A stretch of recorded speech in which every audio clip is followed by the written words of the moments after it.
common denominator between my video interview being taken down and Andrew Kaufman's interview being taken down, the thing they both said is there is no evidence that's been scientifically produced that COVID-19 exists. They're reptiles and they're disguised as human beings and they're able to move up in power. Do you actually believe that concept? I'm not saying that anyone must believe it. I don't give a damn if they believe it or not. We've got 10,000 cars lined up in San Antonio for food banks. It's not the time to talk about reptilians. But I think why this is happening now. I think they go together, though. Let me explain to you why they don't go together. No, they don't go together. I'll explain to you how they go together. I'm going to talk about the coronavirus. David, here's why. Or I'll go and have a cup of tea. I mean, make your mind up. My attorneys recommended I not do this interview for obvious reasons. There's so many underground bases in America. On that basis, we're drowning in conspiracies. You don't believe that coronavirus doesn't exist, though? Produce the scientific evidence that it does. That's a conspiracy theory. Make of it what you will. 9/11 happened. You said that, it happened. The world was not run by the forces that we thought it was run by. You said you're the son of God and the world will be ending that year. You were 38 years old at that time. This is a man with a lot of credibility. What he says people listen to. I don't care who he is. He shouldn't be telling people what they can and cannot talk about. 30 seconds. Did you ever think you would make it? I feel I'm so close I could taste sweet victory. I know this life meant for me. Yeah, why would you bet on Goliath when we got Bet David? Valuetainment, giving values contagious. This world of entrepreneurs, we get no value to haters. How they run, homie, look what I become. I'm the one.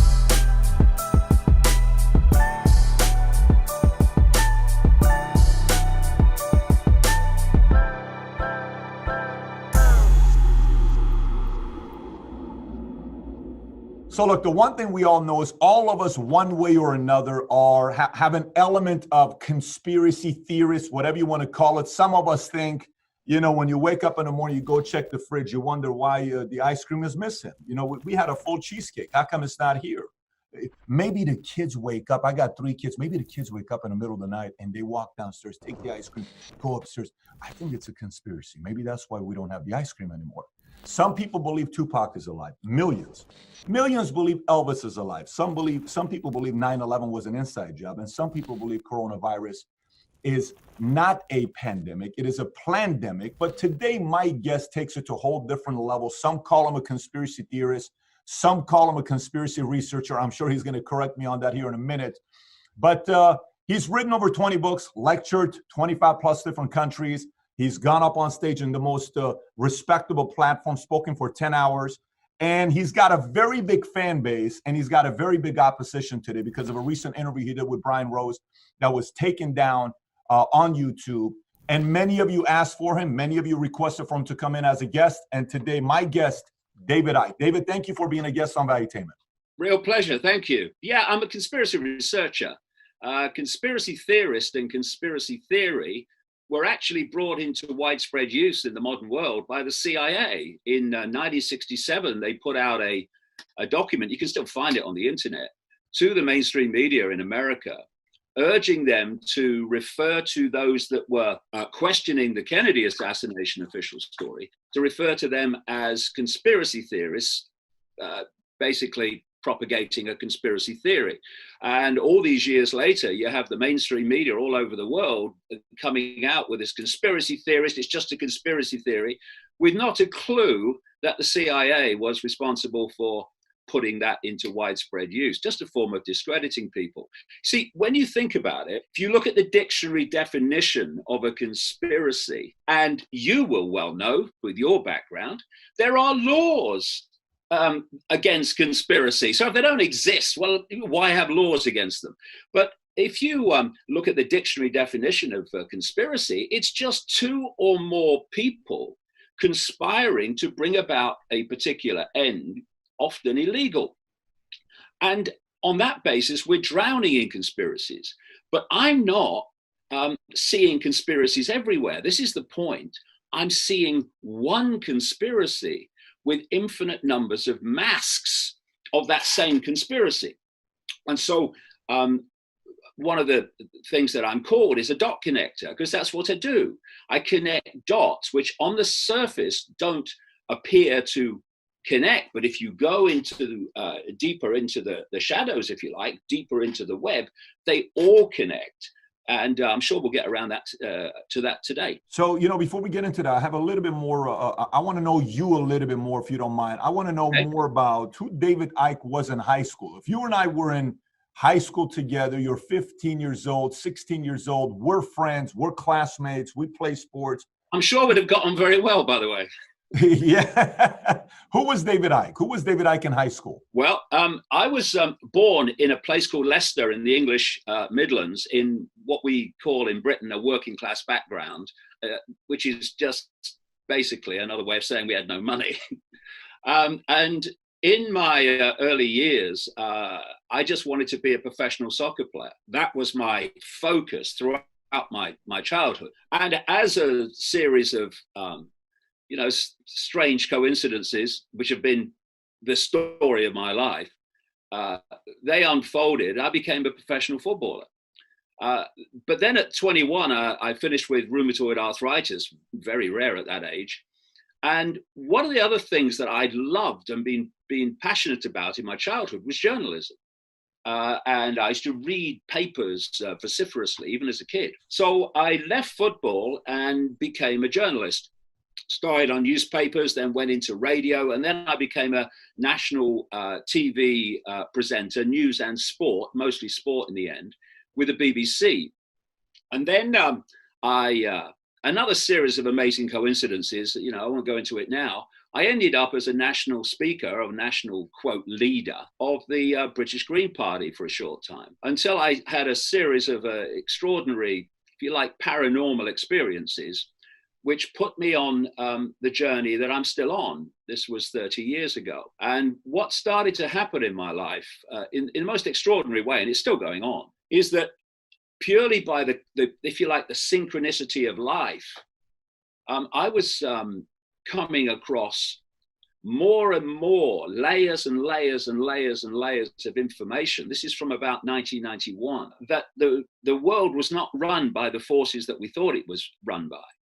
And I started to put together through the books more and more information, dot-connected information about who did run the world, and to what end, to what outcome, to what end game. And for a long time, of course, people say, "Oh, yeah, load of rubbish, mate."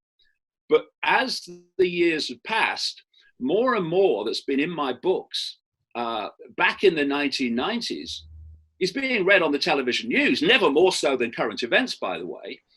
And so more and more people have gone, hold on a minute, this bloke said this would happen, this bloke said that would happen. And my books are packed with things that have been proved correct. Now, why is that? Not because I've sat in a darkened room pulling it from the ether, but because there is an agenda for the world run by what I call the cult, which operates in every country, just has no borders. And if you can uncover this projected agenda for the world, you can predict the future if nothing intervenes to stop the agenda unfolding. And that's what has been happening. Or I've been predicting the future, and it's turned out to be correct, but only because I've uncovered the projected agenda and nothing yet has intervened to stop it. Now, if you go further back, because this is a long projected agenda for reasons we could maybe get into, you go back to Aldous Huxley with Brave New World, published in 1932. Why was he so incredibly accurate about current events? Why was George Orwell in 1948 with his 1984 so unbelievably accurate with current events? Why is a guy that I've quoted in my books a number of times, a guy called Dr. Richard Day, a big Rockefeller family insider, he spoke to a meeting of pediatricians in Pittsburgh, Pennsylvania in 1969, and shocked them by saying, turn off recording equipment, don't take notes, because I'm going to tell you how the world's going to change. And no one knows why he did it. I'm glad he did, because of the information that he's allowed me to have access to. But what he said in 1969, which is only 20 years after Orwell's 1984, is absolutely extraordinary, not just in theme, but in detail. This guy said in 1969, he described the internet, which was supposedly created in the 80s. He said that one of the plans is we're going to make boys and girls the same, that we are going to inoculate people with diseases, and so on and so forth. And how, and this is just totally in line with the research I've got from all over the world. I've been to 60 countries researching this. He said, we're going to take over with a world government dictating to the whole planet.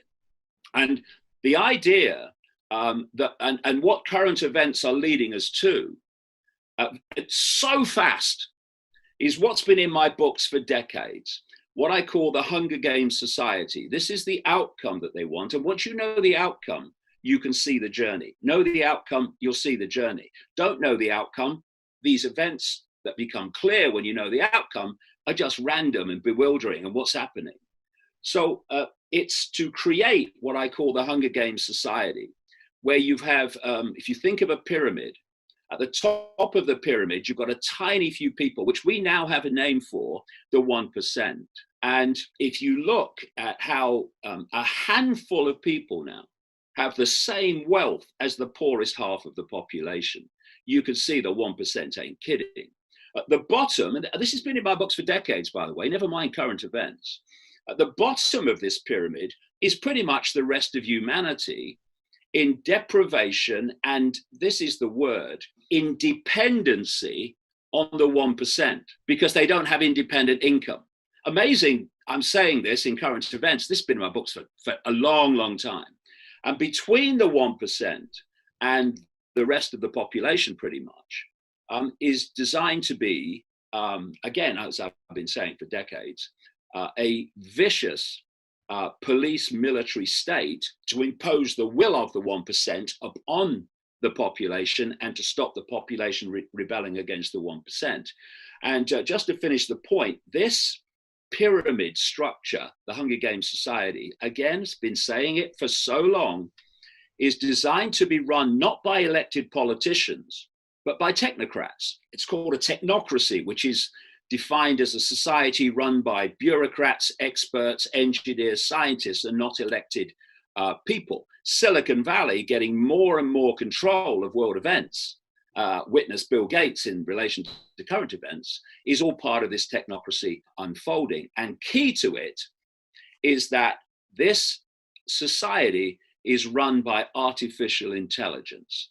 And you've got people like Ray Kurzweil, another technocrat, an executive of Google, who has openly said that around the year 2030, a year that comes up from so many different directions, in so many different areas of subject, that by 2030, humans will start to have their brains connected to AI.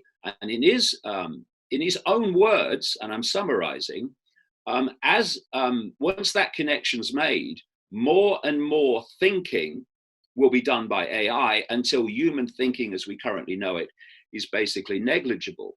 Now, if you look at that, mate, and then you look at the consequences of current events, then you can see that that Hunger Games society is vastly closer now than it was only weeks ago when this whole virus hysteria began. David, I want to go to that part and spend majority of time talking about that. A couple things I do want to do is, obviously, I spoke to my attorneys. My attorneys recommended I not do this interview for obvious reasons. And attorneys are there to say no, especially media attorneys, in my experience. Oh, you don't need to tell me that. I mean, I've had plenty of feuds with attorneys, and plenty of times I wasted money with attorneys. I wish if you can listen to the conversations I've had with attorneys, that could be a whole episode by itself. But to manage expectations, I listen to your stuff, and the way I work with a lot of theories or conspiracies or any of that stuff, for somebody that grew up in Iran and the revolution, I'm a revolution baby, and they didn't want to talk about the influence of Jimmy Carter with the Iran, Kissinger. I don't need to go into the whole thing. You kind of have the history of what happened in Iran. Yeah. And CIA 30 years later comes out with Argo and says, yes, this was kind of taking place. Here's kind of what was going on. And they used the movie to tell us the story. So I'm not the one that says there isn't some weight behind what's being said. But I'm also not the one that says 100%, oh my gosh, just makes sense. I watch a video, I'm good. I'm the one that wants to go do research. So to manage expectation, I want to share with everybody what are some things you've said in the past, and then what are some things we're going to talk about here today. And I'd like to ask you about some conspiracies, and then we go into 5G, coronavirus, and we can talk about that as well. Okay. For the majority part of this entire thing. All right. Now, you know, you've said a lot of things that have come true, and you've said some things that haven't come true. For example, this is what you said that did come true. You said in January 1999, between 2000 and 2002, the United States will suffer a major attack on a large city.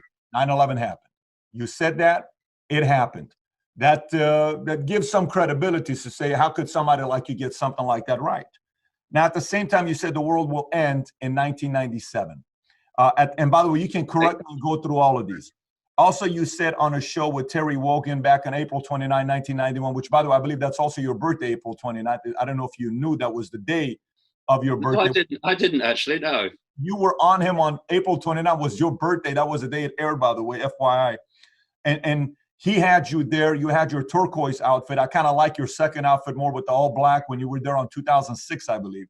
All right. But you said the challenge started off with you're the son of God and the world will be ending that year. You were 38 years old at that time. And I've made some comments myself, and I've evolved and I've changed, and I've, got a lot more things that I have improved in my views. You've also talked heavily about I'm Assyrian, so Babylonian and Assyrian, they're very close to each other. And so you've also talked about the reptilian, leaders in the world, whether it's the Clintons, whether it's the Obamas, whether it's all that other stuff. And there's 12 million people that believe in that theory. So you're not alone in that one. There's 4% of America that believes in that. So to put everything here, we also have to know that in the past, you've said some stuff that has thrown people off and some stuff that have not become a reality. I just want to make sure the viewer knows right. that. Okay. Well, let me talk about that. What you're talking about is pre 1992 and since. And since 1992, my books have been phenomenally accurate. This is why vast numbers of people are looking at my stuff now. Because I've been so accurate year on year on year with events. But of course, what I've been uncovering is the same conspiracy, the same agenda that Aldous Huxley was talking about and Orwell was talking about. Same thing. I'm just a modern day version of uncovering it, and uncovering it on a greater scale. So let's go back before 1992, and let's just very quickly look at what happened to me and why all that Wogan stuff happened. I was a journalist with the BBC. I was a national spokesman for the British Green Party. And then during 1989, I had a gathering strange experience happening to me. I'm working for the BBC. I'm a national spokesman for the Green Party. But when I was in a room alone, it felt like I wasn't alone, like there was like a presence there, something I'd not experienced before. And through 1989, this presence got stronger and stronger and stronger until I sat on a bed in an empty hotel room in early 1990, actually March 1990. And I said out into the room, if there's something there, would you please contact me? Because you're driving me up the bloody wall. And a few days later, I was in a news shop, sells newspapers and gifts and tourist stuff. And long story short, I felt myself. It was what I know it was now is I was surrounded by an electromagnetic field, and it felt really strange. It felt like my feet were being pulled magnetically to the ground.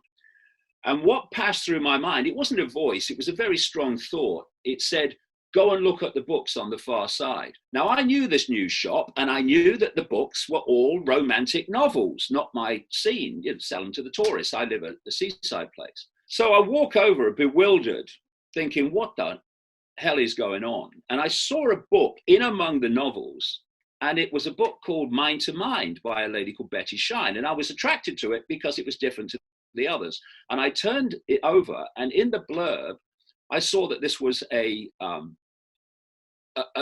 book, almost a biography by a professional psychic in England, which I had never heard of at the time, called Betty Shine. So very quickly, I read the blurb, and I thought, I wonder if she, because I've never been to a psychic before in my life, wonder if she would be able to pick up what I'm feeling around me for the last year. So I went to see her. And my football career had finished with arthritis. And what I told her was, because she did the hands-on healing, which is just an exchange of energy. I told her, maybe your hands-on healing will help. I didn't tell her anything else because I didn't want to, put anything into her mind. And I went there, and I'm sitting on the bench. She's hands-on healing me left knee.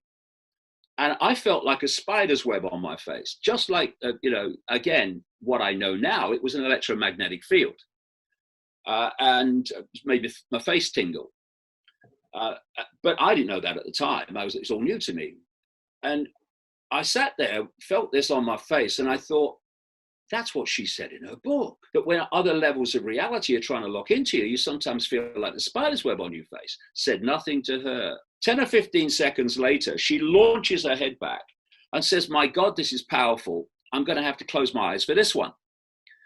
And she then starts to tell me, I'm just a bloke. I work for the BBC, mate. I'm just sitting there.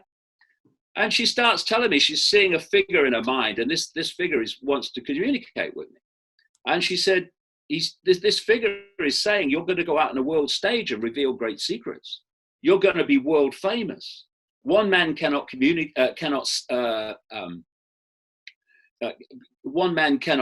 basically save the world. But one man, or change the world, but one man can communicate the message that can change the world. That was one of the things that came out. And I'm sitting there thinking, what? And that I was going to be led to knowledge. And at other times, knowledge would be put directly in my mind. So I'm thinking, all right, yeah, okay.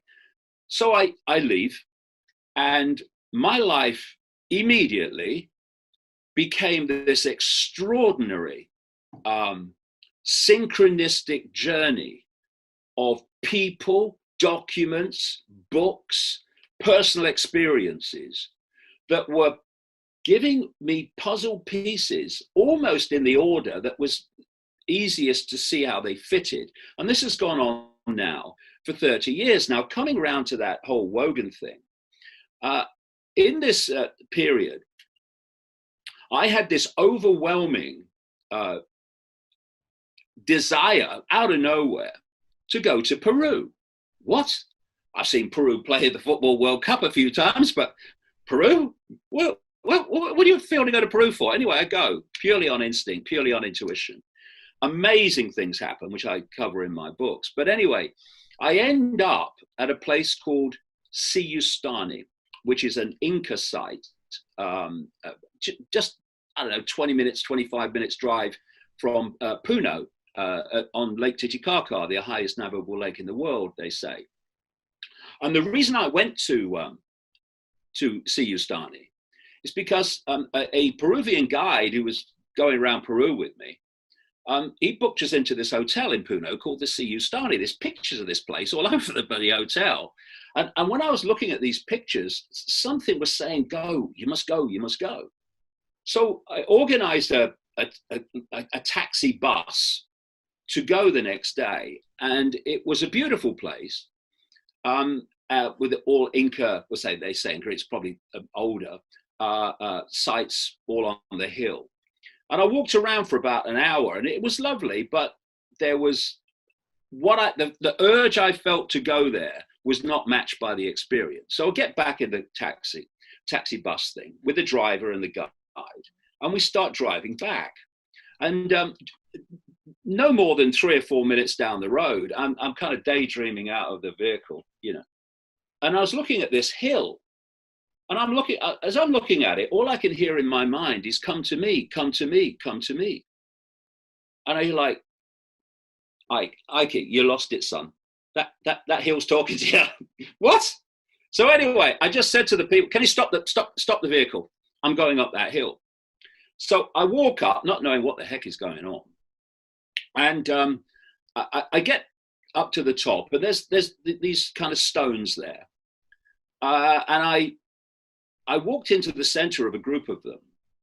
And I'm standing on this hill in Peru under a piercing, cloudless sky, a piercing sun.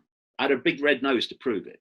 So I walk into this area of stones, and suddenly it was exactly what happened, although 100% more, that happened to me in the news shop. I started to feel this, what I would now call electromagnetic field. I didn't know about that then. And I started to feel my feet being pulled to the ground like magnets. And I started to feel an energy going through me that way and out that way, out the top of my head and into the top of my head, through my feet into the ground. And then I heard this, not voice, but very strong thought form out of nowhere. It said, 1, they'll be talking about this in 100 years. And 2, it will be over when you feel the rain. And I'm standing there under a cloudless sky. It was just ridiculous. But then my arms go out at 45 degrees like that. I made no conscious decision to do that.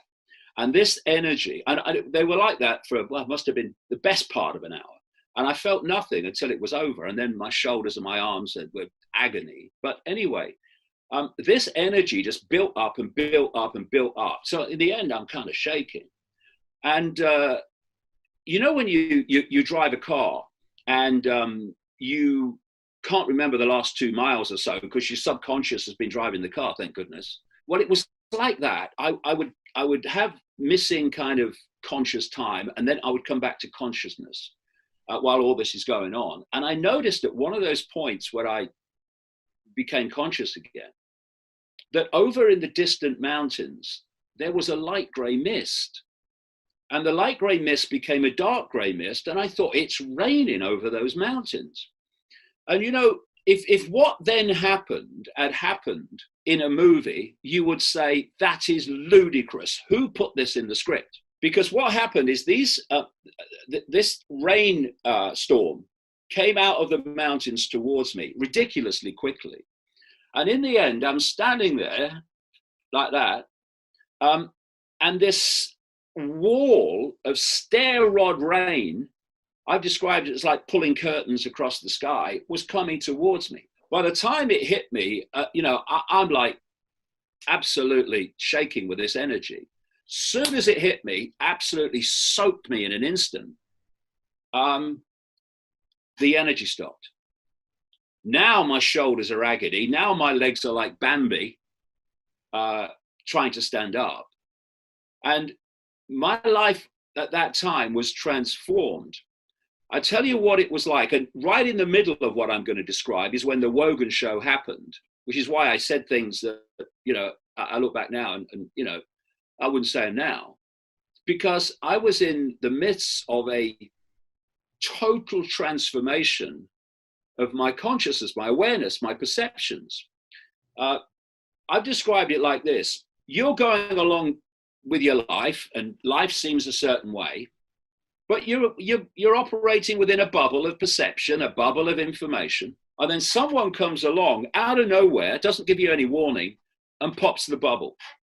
Now, vast amounts of information, concepts, things of all kinds are pouring into your conscious and subconscious mind that weren't before, and you're trying to process them.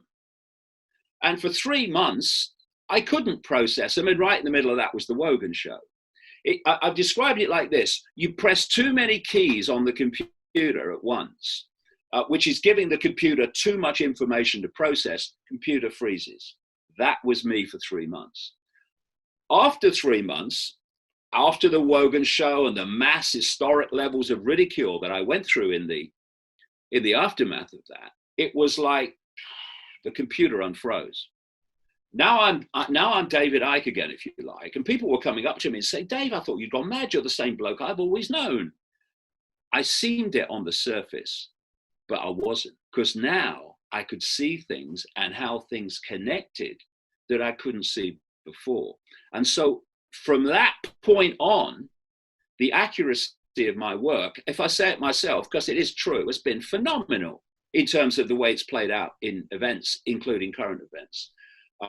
Before that, which you rightly bring up, I was actually in this massive transition. If you'd have asked me my name in that period of 3 months, I'd have probably had to check. Really? If I would have asked your name during that 3 months, you would have had to check. Well, yeah, that's a bit of an exaggeration, but you know what I mean. What you're saying. So You know let what me I mean? ask you this, David. But then everything kind of came into clarity, massive clarity like I'd never seen before. And that's what's played out ever since. David, when you went to Peru at that time, were you recreationally, or were you just yourself using any drugs, man-made or natural, or no? No, none. So are you somebody that has experience with drugs, or no? Once. And that was in 2003 in the Brazilian rainforest. I was asked to go and speak to a group who were taking something called ayahuasca, which is a psychoactive potion, which is used as part of some religions in Brazil. So I thought, yeah, I'll go and do that. And I could have taken this stuff, and it's the only time I ever have. I haven't felt need before or since. I took it over 2 nights. I could have taken it 4 times. What I got out of the 2 nights was absolutely phenomenal, especially the second one. When you take this stuff, it tastes a bit like licorice. For about an hour, you know, it's kind of metabolizing, and then it hits you. And what happens is when you close your eyes, you're in a completely different state of awareness. When you open your eyes, you are back in this awareness. The thing is, your eyes don't want to stay open.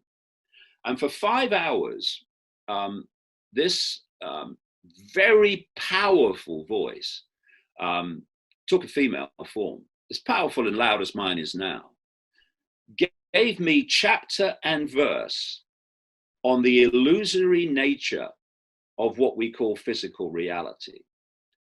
How the physical is an illusion, and what this really is a holographic illusion of physicality, and so much else that I was told. And it was all about the nature of reality itself.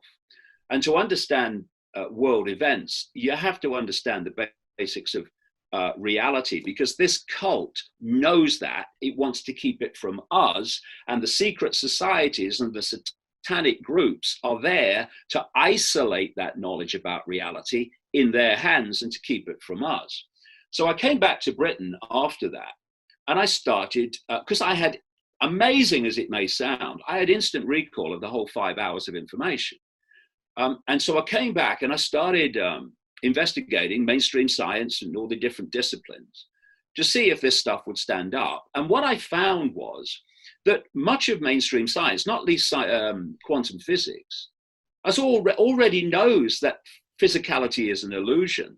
But because the different disciplines of what we call mainstream science don't talk to each other, indeed often compete with each other, it means that the dots have not been connected to show that actually this absolutely stands up. What's happened since I started writing about this in the early 2000s is that more and more mainstream scientists are starting to come out and say the same. I was writing that this reality is holographic, digital holograms. That's what this physicality is. And then you had a guy like Rich Terrell, who's a computer scientist at NASA. And he came out a few years ago and said he'd concluded that our reality is a digital hologram. It's what I'd said years before in my books. And what we're seeing now is more and more mainstream scientists who are coming out and saying, actually, physicality is holographic. And this was given to me in this ayahuasca experience back in 2003. But apart from that, I've not taken any drugs, don't feel the need to. Are you somebody that believes in psychics, and would you consider yourself a pretty superstitious guy? No, not superstitious at all. That's all, all this superstition and all this stuff. It's dead simple. It's dead simple. I just explain how reality works. If you said to people, when you look through your eyes, can you see everything that exists in the space you're looking at? What they're going to say? They're going to say yes, but they can't. What we call the world is a ridiculously narrow band of frequency called visible light and the electromagnetic spectrum. And according to mainstream science, the electromagnetic spectrum and visible light, which is the only world reality that we can see, is a smear of the electromagnetic spectrum. Mainstream science says that spectrum, never mind visible light, represents about 0.005% of what exists in the universe. And some say it's a bit more, but not much. So we don't live in a world. We live in a band of frequency, which our body-brain, if you like, decoding system can decode into a reality, a holographic reality.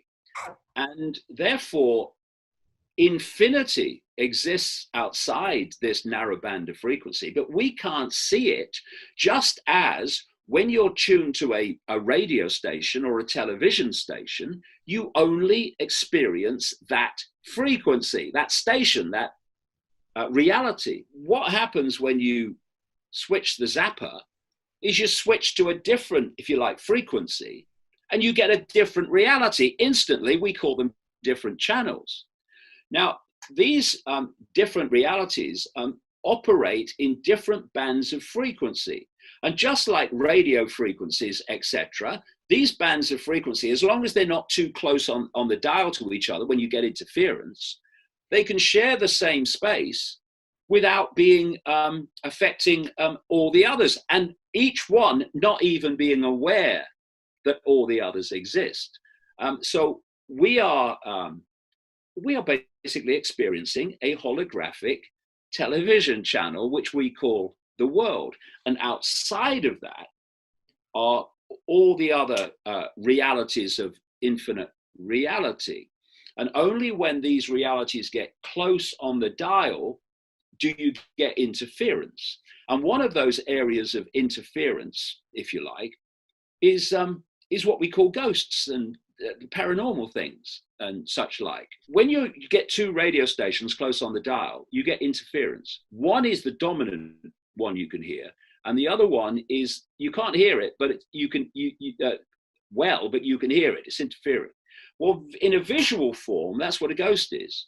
It's operating on a level of frequency that's not spot on the one that we are experiencing. Thus, it doesn't look solid like it would if it was on our frequency, but it's interfering enough that you can see it, especially if you're sensitive. And this is sensitive in terms of frequencies. So this is why someone will stand in a room with someone and they'll say, "There's a ghost over there." And the other person will say, don't be a prat. I can't see anything. Be different sensitivities. Now, what psychics are doing, and when we talk about psychics and mediums, you've got to make sure you've got a good one, because there's lots of people out there claiming to be it aren't, but you get a good one. How do you know the difference? They can expand their frequency range that they can connect with beyond the normal range of human frequency, and they can tap in to frequencies that are outside of the normal human range, and you can pick up information from outside there that's not available here. I've had experiences over the years of phenomenal amounts of information that you can pick up if you expand your awareness beyond the tiny band of frequency that we have. When I started out after that big Wogan experience, and not really the Wogan experience, that's just part of it, the blow your mind experience. When I started out then uncovering things, what would happen is that I would look at information received, and then I would come to conclusions. very soon after that, as my consciousness expanded, and I'm not sitting here cross-legged on a mountain like a guru, I'm the guru, my consciousness expanded. Anybody can do it. It's just that this cult don't want us to do it. And that's why we're constantly pressured to perceive the world only through the five senses, which means only through this narrow band of frequency called physical light. But what happened then very soon is I would come to conclusions about what was happening. And then the five sense name, date, people information would follow that to confirm that the conclusion was correct. And that's been going on now for decades. And that's how the books have become so accurate, that process. Fair enough. So David, a couple things. I like what you said. You said some of the things you said during that 3-month period, you've changed. So Son of God and the world's going to be ending, though that 3-month period, that few months. Has your position also changed with the reptoid hypothesis? Oh, no. That hasn't changed. This is the point, mate, that I made earlier. Pre-1992, say pre-mid-1991, actually, you go before that, and I'm in the middle of this transformation. Sure. And when I was talking about the Son of God, by the way, what I was referring to is that we are all aspects of one infinite awareness. That has not changed one iota. We are points of attention within the same infinite state of awareness, and that individuality that we experience is our individual point of attention.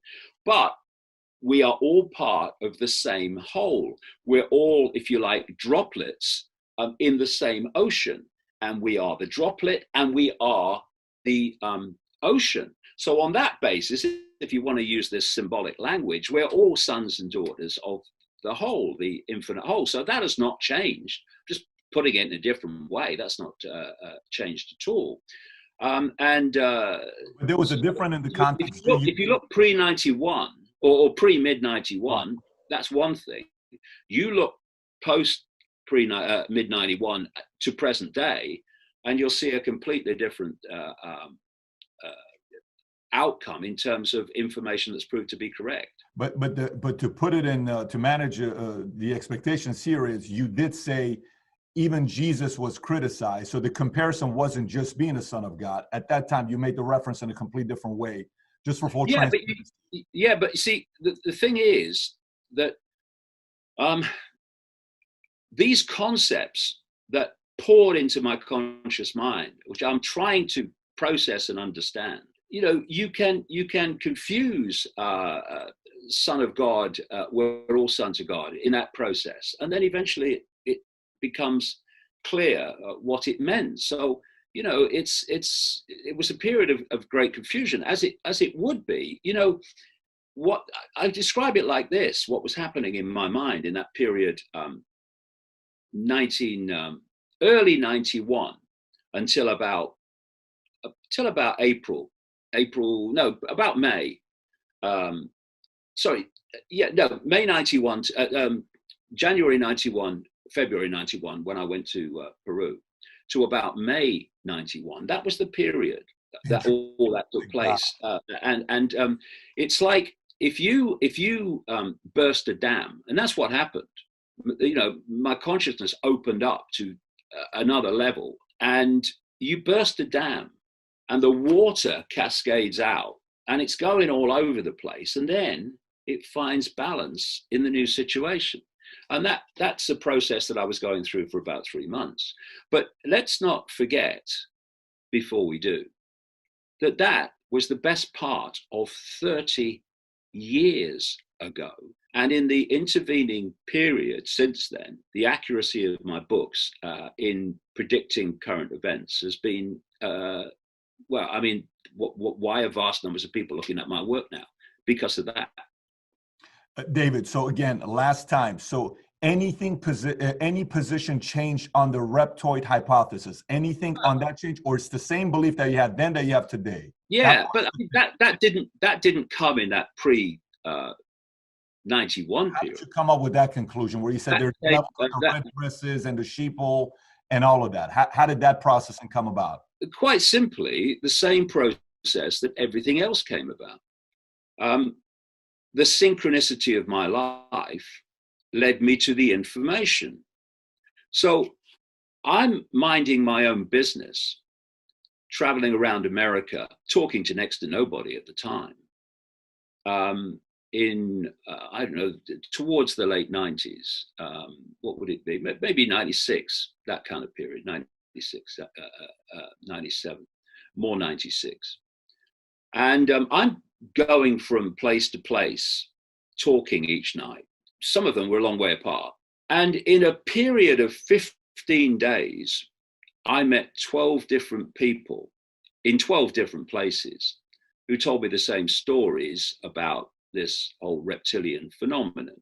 I won't go into it now at length. It's all in my books in enormous detail. And so if you are a proper journalist and you're after the truth and not a statue and a round of applause, then you look at that and you think, hold on a minute, this is a lot of people telling me the same thing. And this is what my life has been like since that mind-blowing experience. This is just how it is, synchronicity. A new subject will come into my life and suddenly information on it's coming from all angles wherever I bloody go. And then you start to expand this, you get more and more information. And I have this process when I'm researching of what I call the back burner. So when something comes up, and when this whole reptilian thing comes up, I mean, you know, you don't just say, oh, right, it's the reptilians, because this lady told me. You don't do that. You put it on the back burner and you see if more information is going to come and more information is going to come. And it did over and over years. For instance, a man who's only just died actually at the age of 98, a man in South Africa. He was a high Zulu shaman and the official historian of the Zulu nation, a man called Credo Mutwa. And I met him. And he didn't know anything about what I was writing about. And he started talking about something called the Chitahuri. And I said, what's the Chitahuri? And he told me all the stories and legends of Zulu lore about a reptilian race that's manipulating human society outside of human visual acuity for reasons I've explained. And then you start looking at other cultures, other belief systems, other legends in various different cultures. And you start to realize there is a massive common theme among all of them. And that is, whether you call it reptilian or not, it doesn't really matter. There is a common theme, which is there is a force which is outside human sight, is not human, which is manipulating human society via a network within human society. And if you go into the inner core of the most exclusive secret societies, why are they secret societies? To keep secrets from the rest of the population. You find that this non-human force is actually what these people are worshipping. You go back a long period and you see the ancients were worshipping the gods, and people say, oh yeah, well they were just ancient and primitive. This cult is doing the same now, and they're the same gods. So if you look at Christianity, that it talks about the demons. It talks about the fallen angels. You look at the Zulu culture, they talk about the Chitahuri. You look at the Gnostic belief system, they talk about the archons. In Islam, they have the concept of the jinn. And wherever you go, I talk to people from the Aboriginal culture in Australia. They have the same belief that there's a non-human force manipulating human society. So you have this common theme. And it's something that is becoming more and more perceived by more and more people, because it starts to make sense of the world and where the world's being taken. So this is where it all kind of comes from. And people say, well, why don't we see them? Well, why can't you see other realities outside of visible light? Because that's where this force operates from.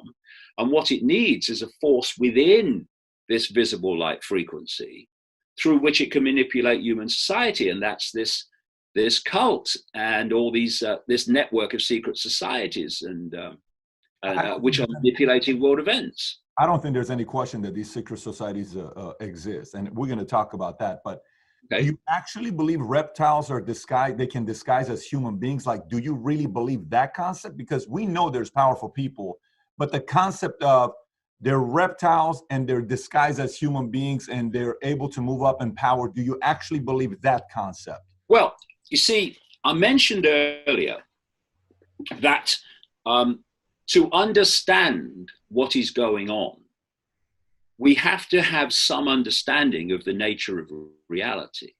Because if we don't, we will, quite understandably, dismiss things that are happening, but we can't perceive how they could happen.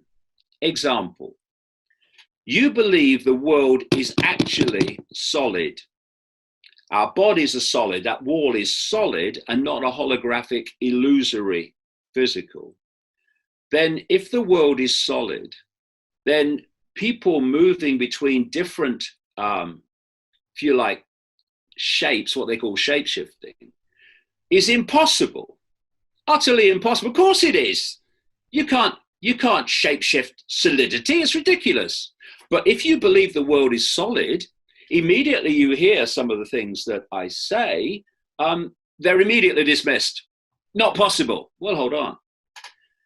If you look at computers and the technological Wi-Fi world we live in now, what you're looking at is a technological reality that mimics real reality, our experience reality, and how we create it. So you've got a Wi-Fi field.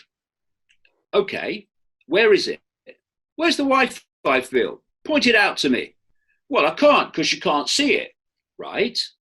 Now, if you didn't know about computers, and I said to you, there is a field of information that we're living in, like a sea, people would say, well, where is it? I can't see it. Therefore, it can't exist. But because people know about computers, you say, you know, there's a field of information and you can decode. Oh, yeah, I know about that. Wi-Fi, that's right. And the only difference between that's rubbish, mate, and, oh, yeah, I know about that, is knowledge. Knowledge of what you are experiencing and what you're talking about in terms of reality. So what does a computer do?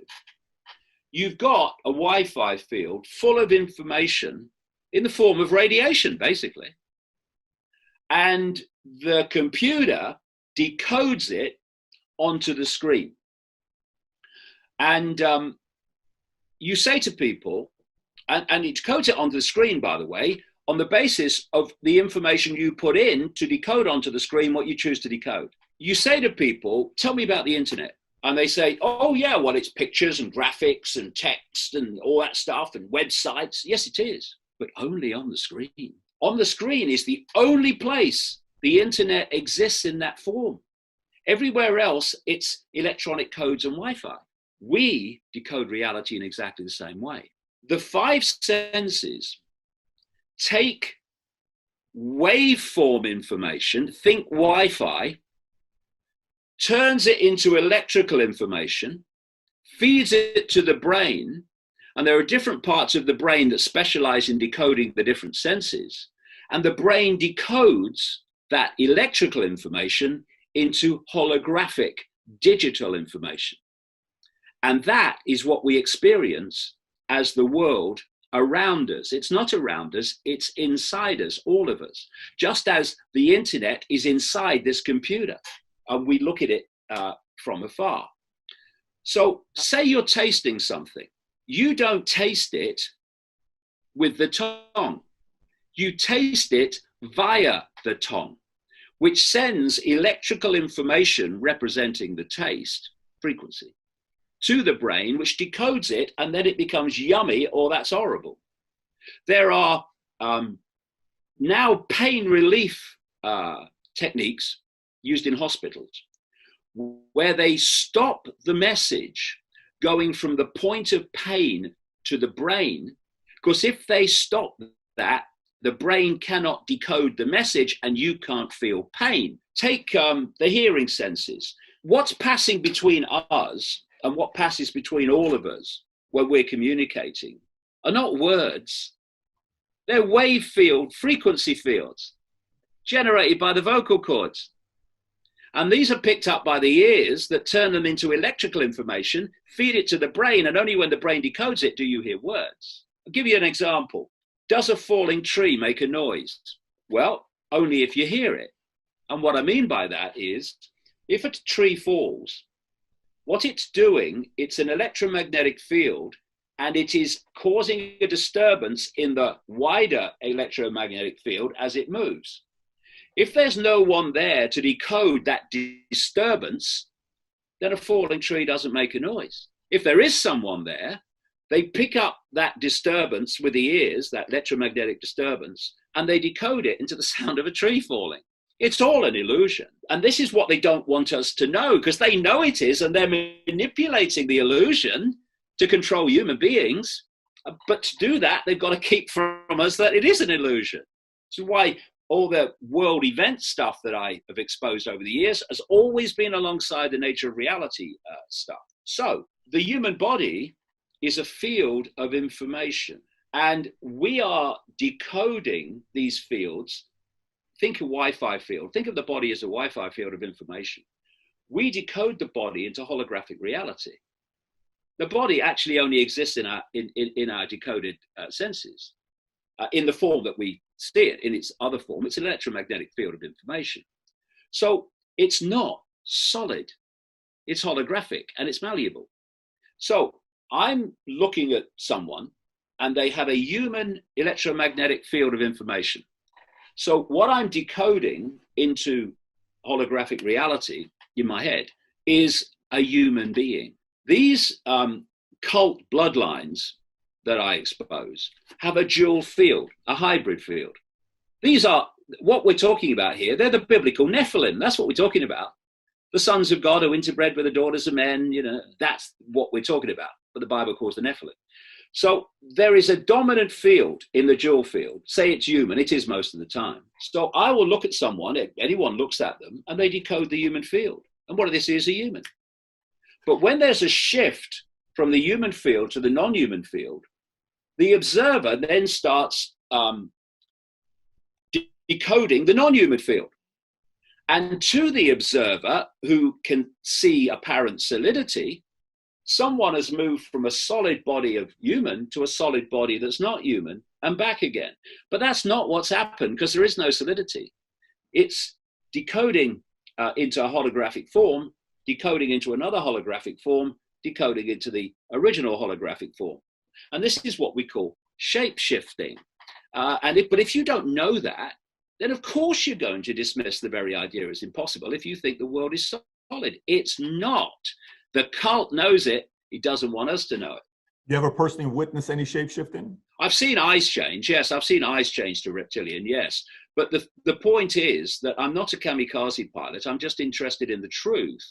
And I will pursue the truth no matter what ridicule and stuff. I mean, it's meaningless to me. Okay. So after the truth. But I have talked to so many people all around the world who've experienced this. You then go back and you look at historical records and cultural records, and they're describing the same phenomenon. What is your format? Like for me, I was a stockbroker, so you know what it is when you're like, you cannot make any kind of predictions. I guarantee this thing can give you 24%. The word guarantee cannot be used as a financial advisor, et cetera, et cetera. What is your form of looking at something and saying shape-shifting has to have happened, even though I've never witnessed it? I saw eyes shifting, but I've never seen it.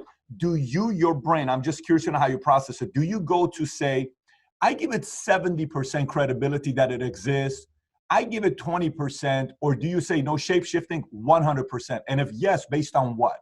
100%. 100%, David.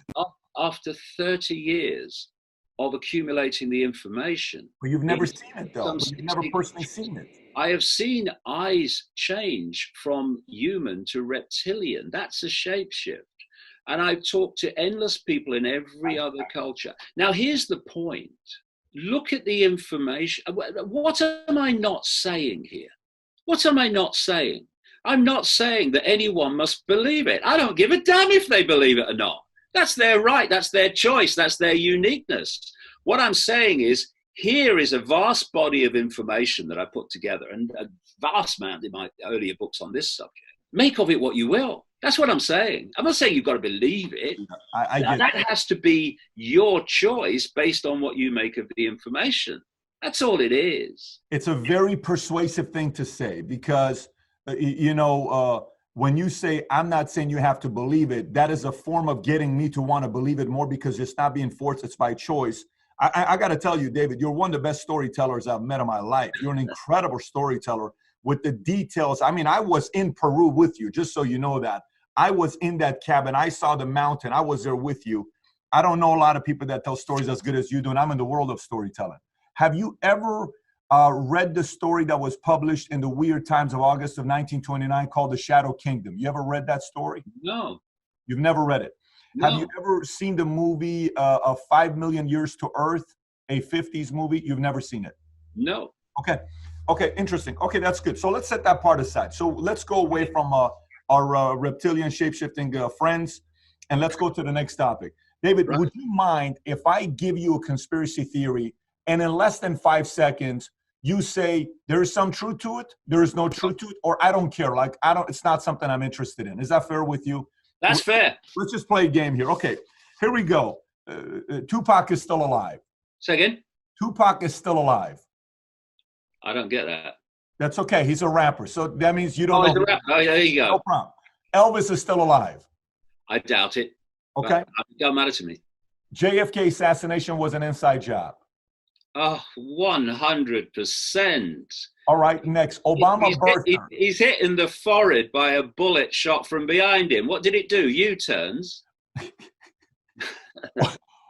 Obama birther that Trump presented saying Obama wasn't born in the U.S., he was born in Kenya.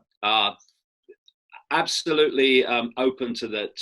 That's correct. But again, that's a past story, and I've left that behind. Flat Earth theory. The Earth is holographic, and if you look at holograms that we buy in the shops, how are they made? They're made by creating a flat interference pattern of literally frequencies on a print, and then those frequencies, which represent the object being photographed, are then hit by a laser, which turns that flat frequency interference pattern representation of the object, it turns it into the object in 3 dimensions, right? So because the world is holographic, the foundation of everything is kind of flat, but in its holographic state, is absolutely not flat. So I don't believe the Earth is flat in the way that we experience it at all. But like all holograms, they are projections from a flat surface. And what we're seeing in science now is more and more scientists coming out and saying they do believe that the basis of the universe is actually flat, and it becomes a holographic 3-dimensional representation. When that's exactly what I've been saying for years. How about the Bigfoot? There's a lot of Bigfoot sightings in Washington State.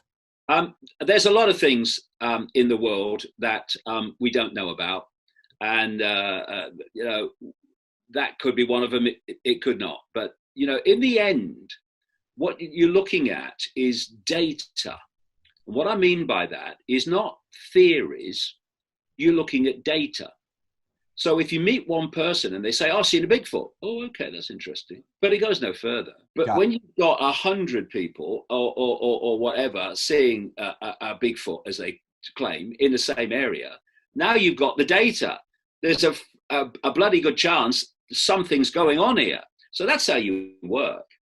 Next one. It's going to get better, by the way. Next one is Denver International Airport went $2 billion over budget. Rumor has it Illuminati built an underground headquarters there. I would say that was 100%. When I came accurate. Yeah, when I came into America, for the first time to talk on these subjects. It was 1997, something like that. No, 96. The first airport I flew into to get off a plane was Denver. And I went to a conference in Denver where some of the people were talking about Denver Airport. That was their specialization. And I found Denver Airport a very weird place with its gargoyles and its Freemasonic presentations and stuff that you get, and these weird bloody murals of horrible things. What's that doing in an airport? So I do think that there's something underneath Denver Airport. There's a lot of, there's so many underground bases in America, what they call DUMBs, deep underground military bases. The places they're scattered all over America, these things. And that's where the real deal goes on. And the technology that is developed there is vastly ahead of whatever we see in the public arena. Volcano in Yellowstone, Wyoming, that if it erupts, it could wipe out the entire U.S. No idea. No. Okay, no idea. UFO, do aliens exist? 100%. Look at the night sky. Look at the night sky. What? Are you having a laugh? Oh no, you know that compared with the perceived size of the universe, planet Earth is the equivalent of a billionth of a pinhead. Right? Yeah, that sounds good to me. We're on a billionth of a pinhead, and life as we know it only exists there. And elsewhere? Oh no, you're mad. Of course it exists. It's just a case of what is it, whether it's benevolent or malevolent, and it'll be a mixture of all of them. The idea that we're alone is, well, I mean, they call me mad, you know. Is military and the government experimenting and researching aliens at Area 51? Well, not just Area 51, in general. And what's happened in the last, 6, 7, 8 months is it's been appearing on things like the Tucker Carlson show on Fox. I think Tucker Carlson, I can't stand Fox, by the way. I can't stand CNN, I can't stand MSNBC or any of them. I can't stand the BBC.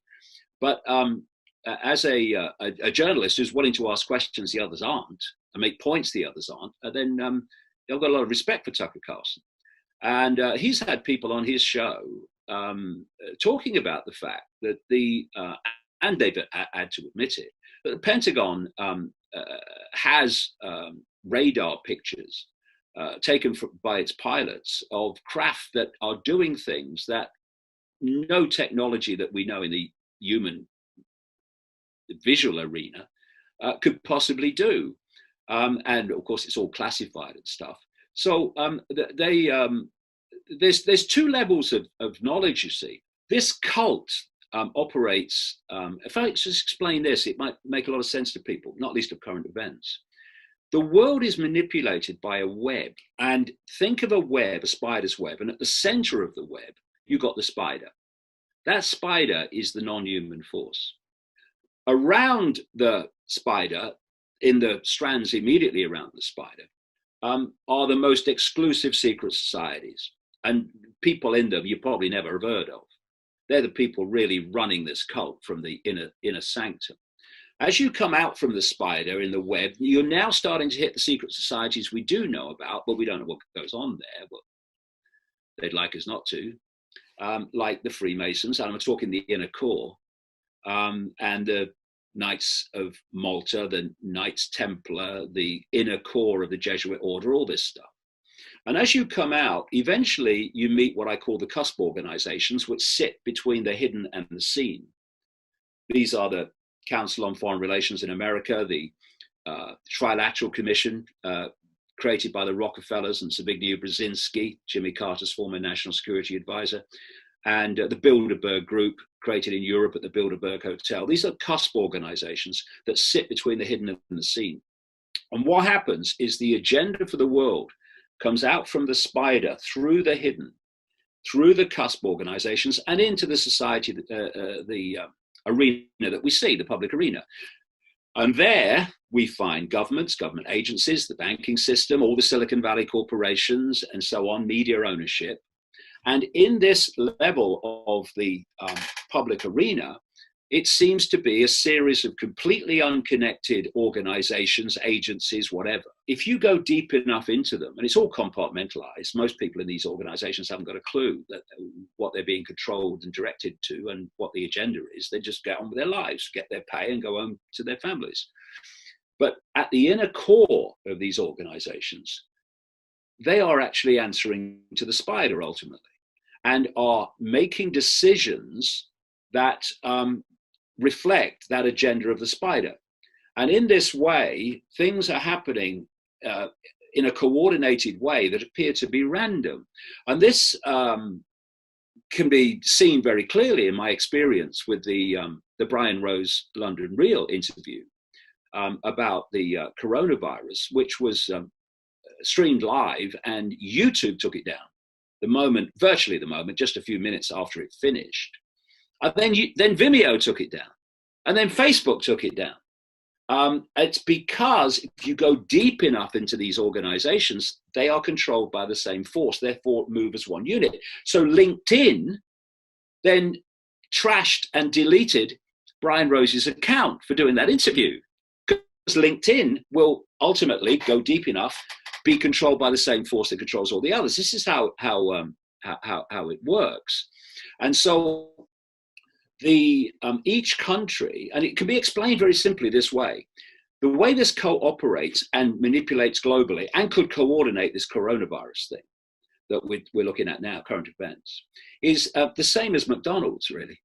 McDonald's or any other transnational corporation, I'm just picking McDonald's out of the air, they have a headquarters, say in America, and in each country, they have their subsidiaries. And the subsidiaries operate in line and to the blueprint of the headquarters. And in the same way, this cult has a central point, and it has its sub-operation networks in each country.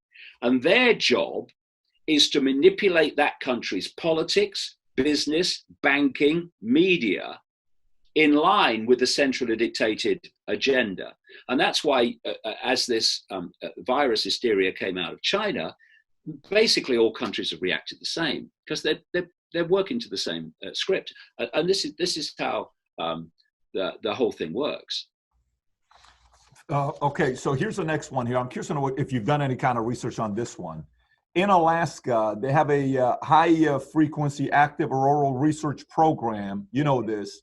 Looks like you already know where this is going. Antennas that are experimenting with weapons to be able to control people's minds.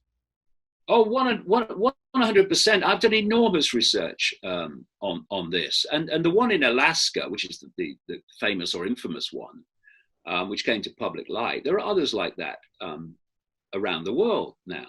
And what they do is they fire a frequency into the ionosphere, and they make the ionosphere in the upper atmosphere vibrate in sympathy with that frequency.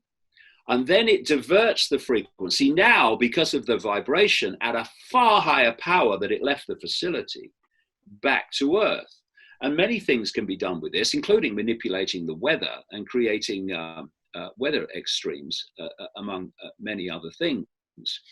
And again, to come back to the nature of reality is to understand how these things work, why 5G is so destructive, why Wi-Fi is so destructive, and so capable of transmitting thoughts and perceptions into the human mind. Because what are these technologically generated electromagnetic fields? They're frequencies. They're electromagnetic frequencies. The brain processes information electrically. What do neurons do? They make electrical connections. The brain transmits to the rest of the body, the cellular structure of the body, electrically and electromagnetically.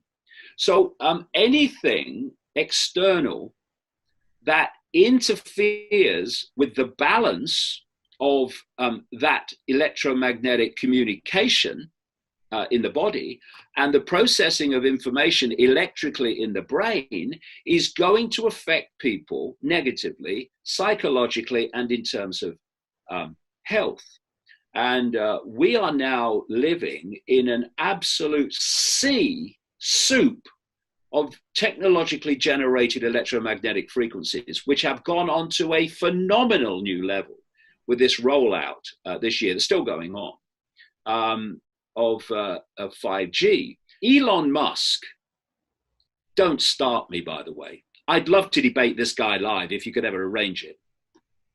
He's putting up satellites at low altitude. It's happening all the time, every week, to fire 5G at the Earth. So there's no way you can get away from it, even if you want to go and live in a forest. And there's a reason for this. I explain it in the books why they're doing it.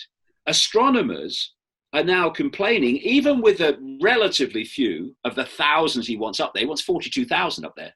He's already got permission from the cult-owned Federal Communications Commission for tens of thousands. He wants 42,000.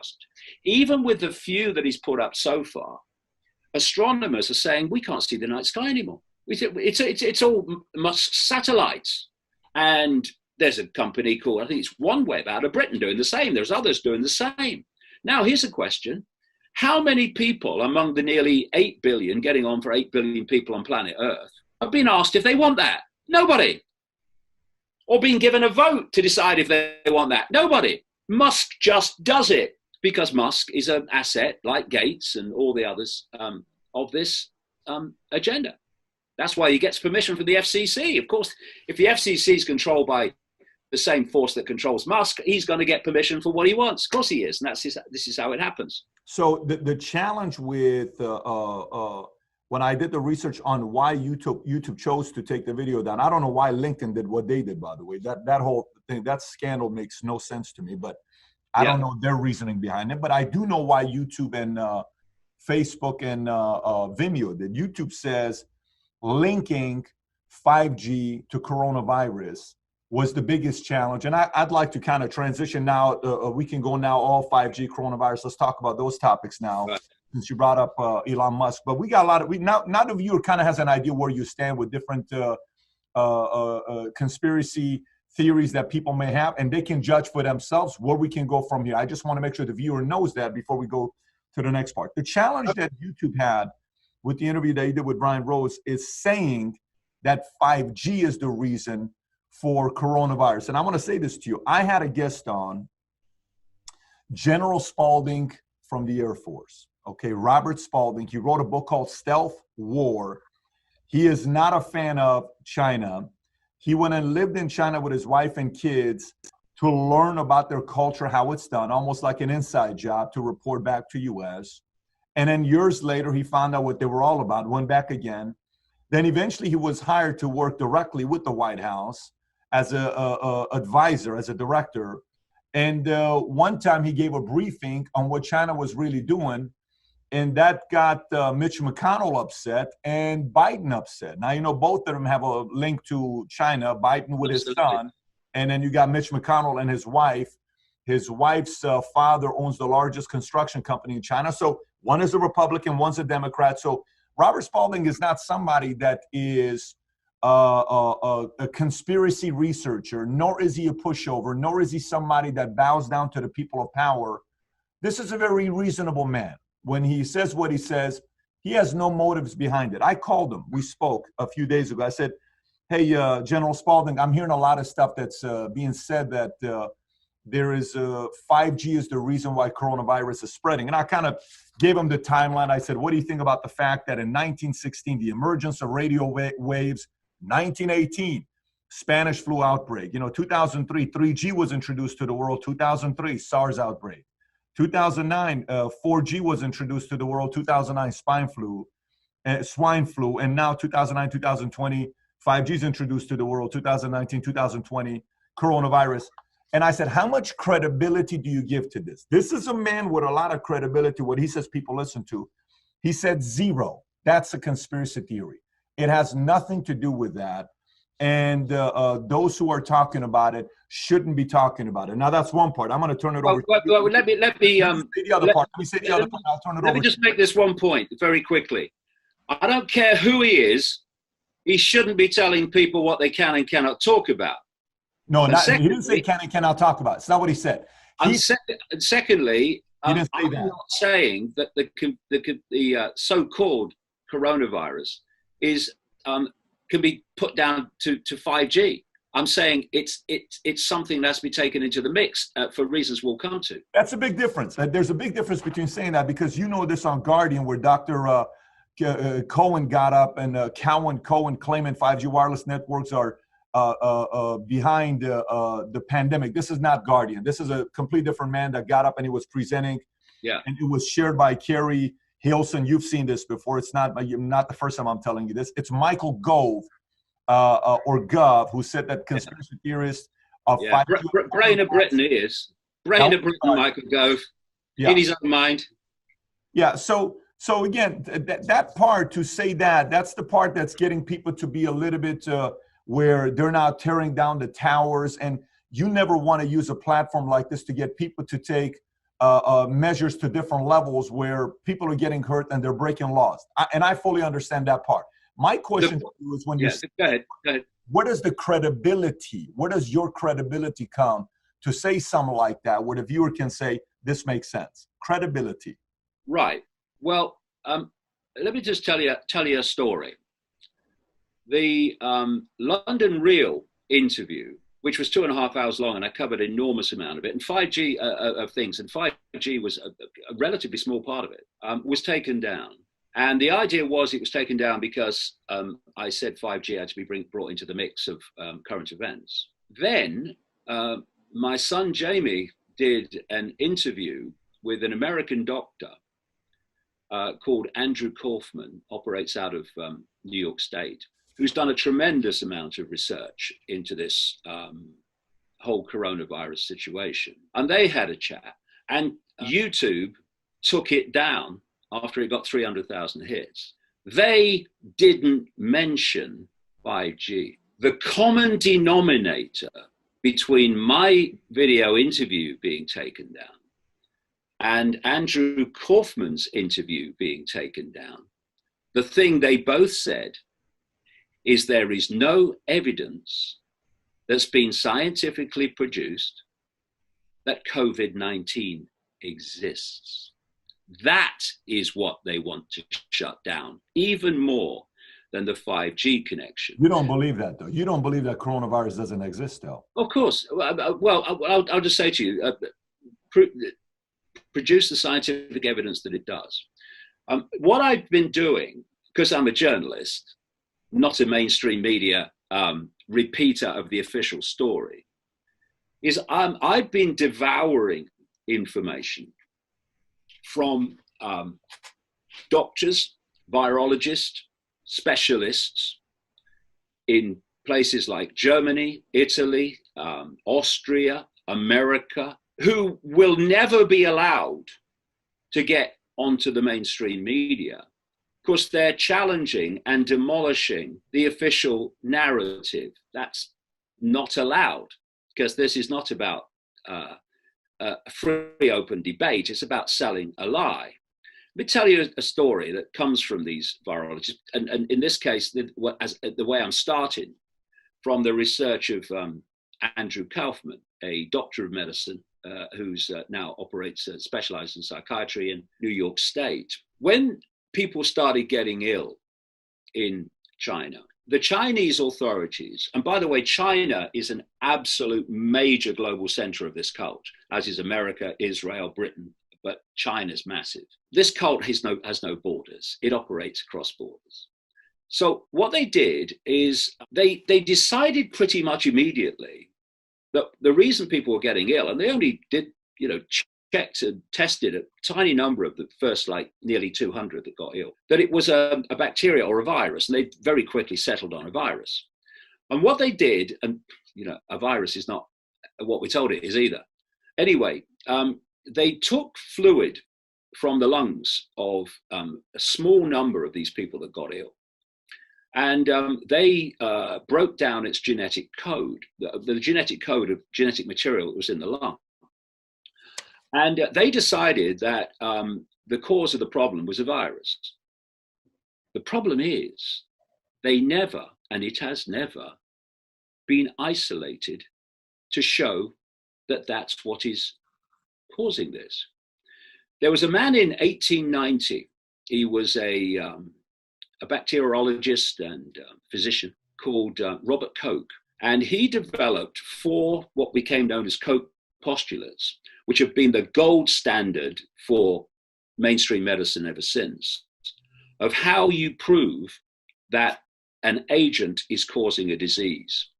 Number 1, all the people that get the disease have to have the same symptoms. Number 2, you have to isolate what you say is the causing agent from all other genetic material. So there's no contamination. You've only got what you say is causing it. You then inject this into a living host, and the living host has to get the disease you say this stuff is causing. And then you have to take material from that living host, put it into another living host, and they have to get the same disease. At that point, with the Koch postulates, you've got pretty damning evidence that that is causing that. None of those things, not one of those postulates, has been done in relation to COVID-19. What they've got is a genetic material from the lungs of those people. And that genetic material contains a lot of stuff that is actually in vast numbers of people. It's not causing them illness, not making them sick, but it's part of their genetic makeup. And if you test for the genetic material, not COVID-19, they've never isolated it, then you're going to get a lot of positive tests, not for some virus, but for genetic material that's in that code that vast numbers of people have. So what did they do then? The Chinese then started deciding who had the virus. They decided without isolating it and proving it, and who didn't. And so they did this, first of all, on symptoms. And what are the symptoms of coronavirus? Flu-like symptoms, yes, which have a potential large range of causes. Not now. Now, if you had flu-like symptoms in China in that period, you had coronavirus and you had to be isolated, and there was this lockdown. They then start testing. So let's look at the test. The test they're using for coronavirus, they've never isolated it. They're testing for this genetic material. This test is called the RT-PCR test. It was invented by a man called Kerry Mullis in 1984. And he said this test should not be used to diagnose infectious disease. The man who invented the test. And what are they doing? They're saying we are testing for an infectious disease. The other thing the test can't do, openly admitted, it can't test how much of, quote, virus you have. And as one American medical scientist said in a statement that I have on the website, you have to have, in his words, massive amounts of this stuff to be sick. But the test can't say how much you have, so it's irrelevant. They then start moving out and they prepare us for it. Oh, yes, oh, that Chinese virus, it's coming, oh, yeah. And it starts to move out. Now, I know this from many, many different sources, and some of them, quite a number of them now, more and more of the time, in America and in Britain and other places have gone public on this from the medical profession. They were told that flu-like symptoms must now be designated, diagnosed COVID-19. And as I say, flu-like symptoms can come from a long list of possible causes, including the flu, of which there's a lot around this time of year. So they start diagnosing COVID-19 cases on symptoms, and the numbers start to go up. All say it could be a pandemic. Eventually, the World Health Organization, which is owned by Bill Gates, the second biggest funder only to the United States government of the World Health Organization, Mr. Vaccine, wants to vaccine the world. The front man for the World Health Organization, a guy called Tedros, in other words, Gates's mouthpiece, he says, yes, it's a pandemic. Okay. So then they start introducing this test, this PCR test, and they start testing, but they're not testing for COVID-19. It's never been isolated. They're testing for the genetic material, and lots of people have it, so lots of people test positive.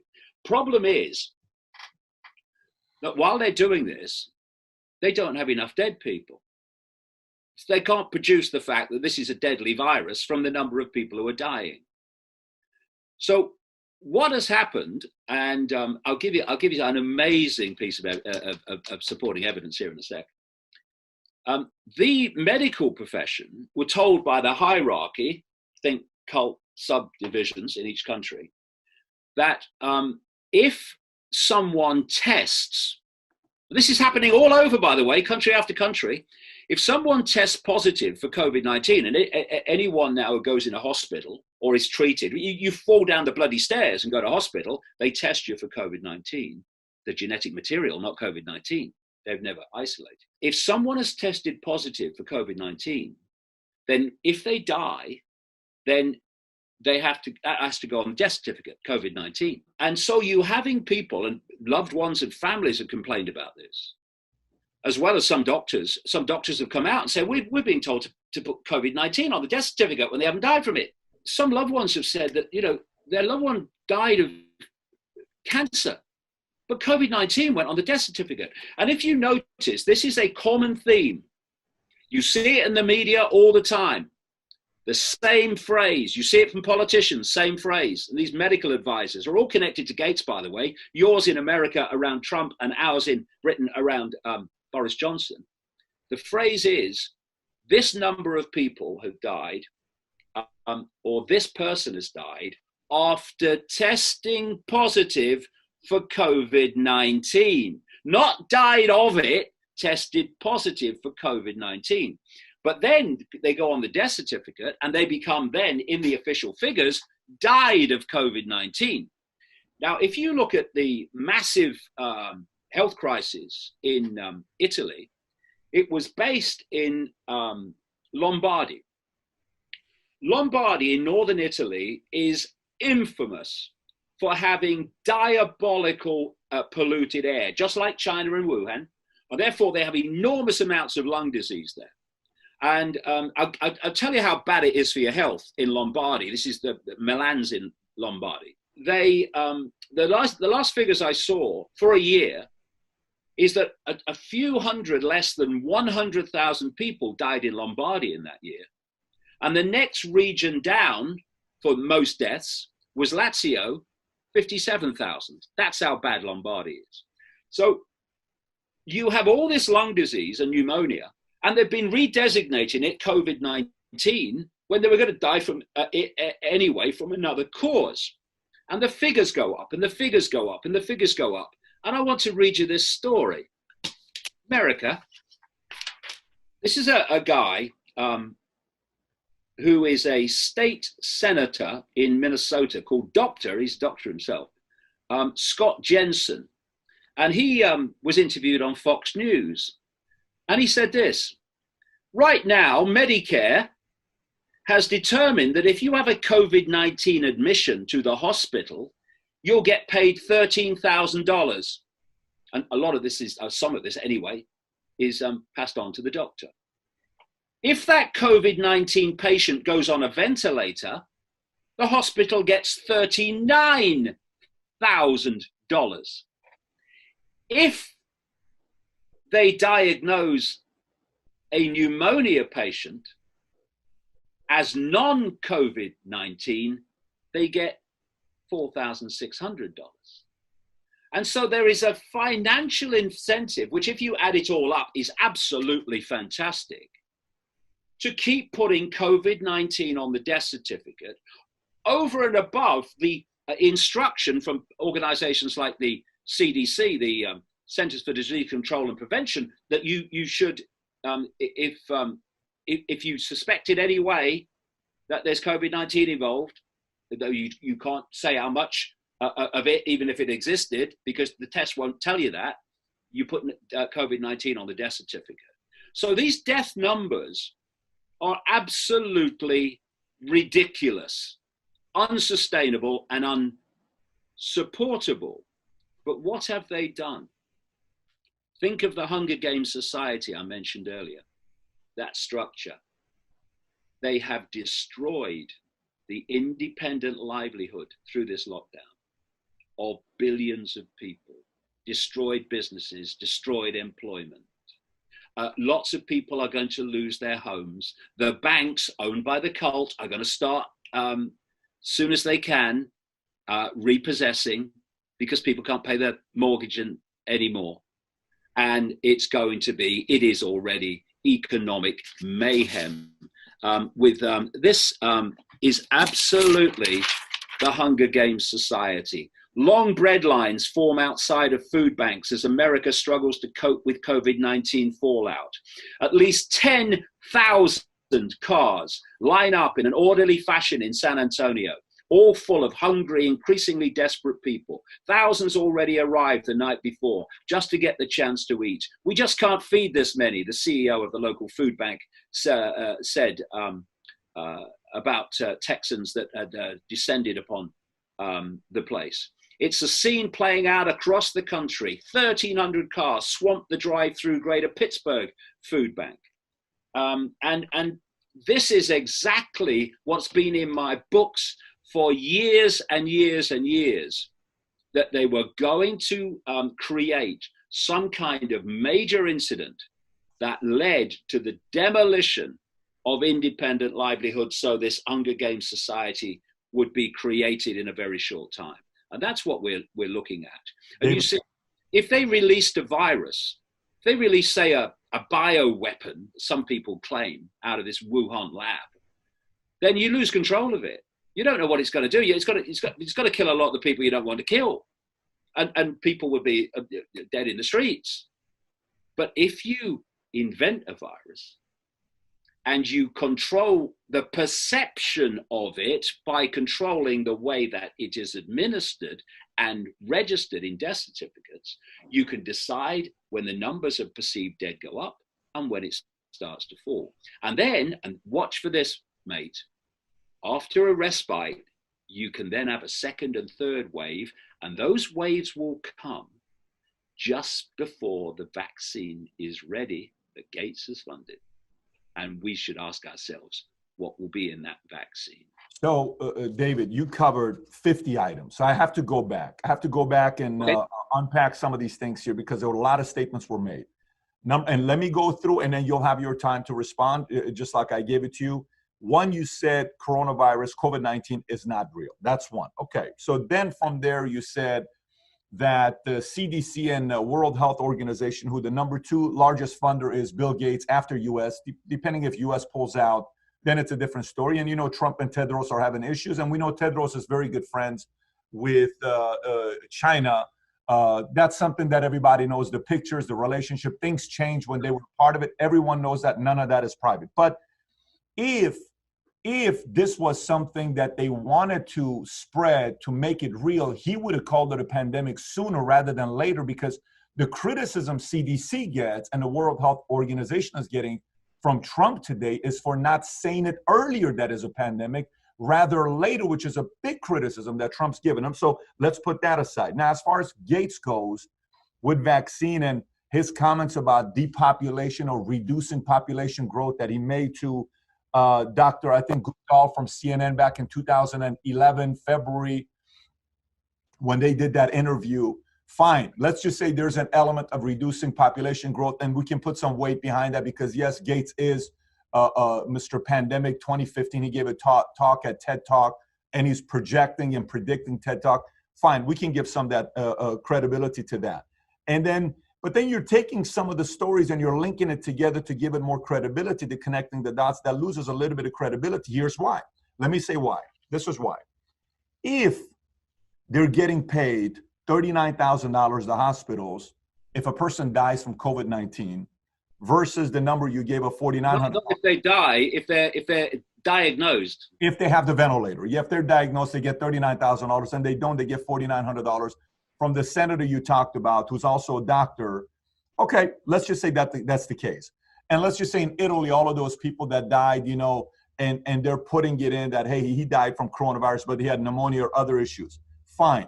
This is the part that I don't give that part of the story a lot of credibility, is because if all of these nurses and doctors and people who are on the inside that are helping out, and if it's all being fabricated and it's non-existent, 100% someone's going to be a whistleblower. 100% someone's going to come out. We have them.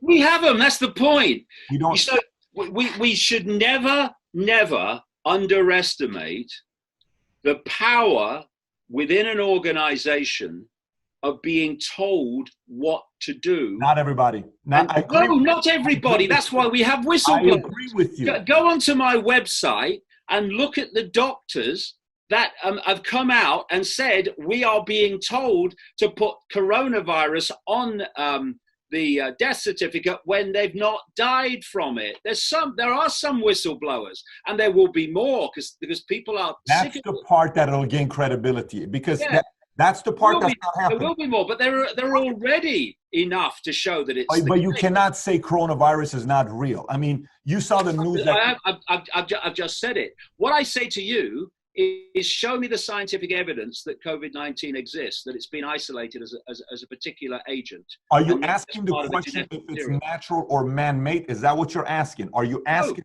No. You're simply saying they are testing for a genetic code. Yeah. Not a virus. I mean, I've got statements here from medical professionals and people like a medical scientist in America who calls the test a Mickey Mouse test that's not testing for COVID-19. Sure. That's fine. And that was said some 2 or 3 weeks ago. Now more and more people are saying, well, it's not testing for COVID-19. I'll tell you another story.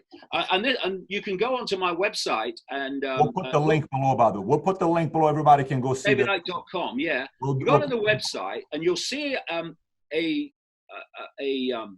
video by a New York intensive care doctor. And he's named there. And he did this video in desperation because he was saying we were told to get ready to treat an infectious disease called COVID-19. He says on the video, that's not what we're seeing. We're not seeing an infectious disease, COVID-19. What we're seeing, he said, in the worst of the patients, because the vast majority have no symptoms. Why? Because there's no virus.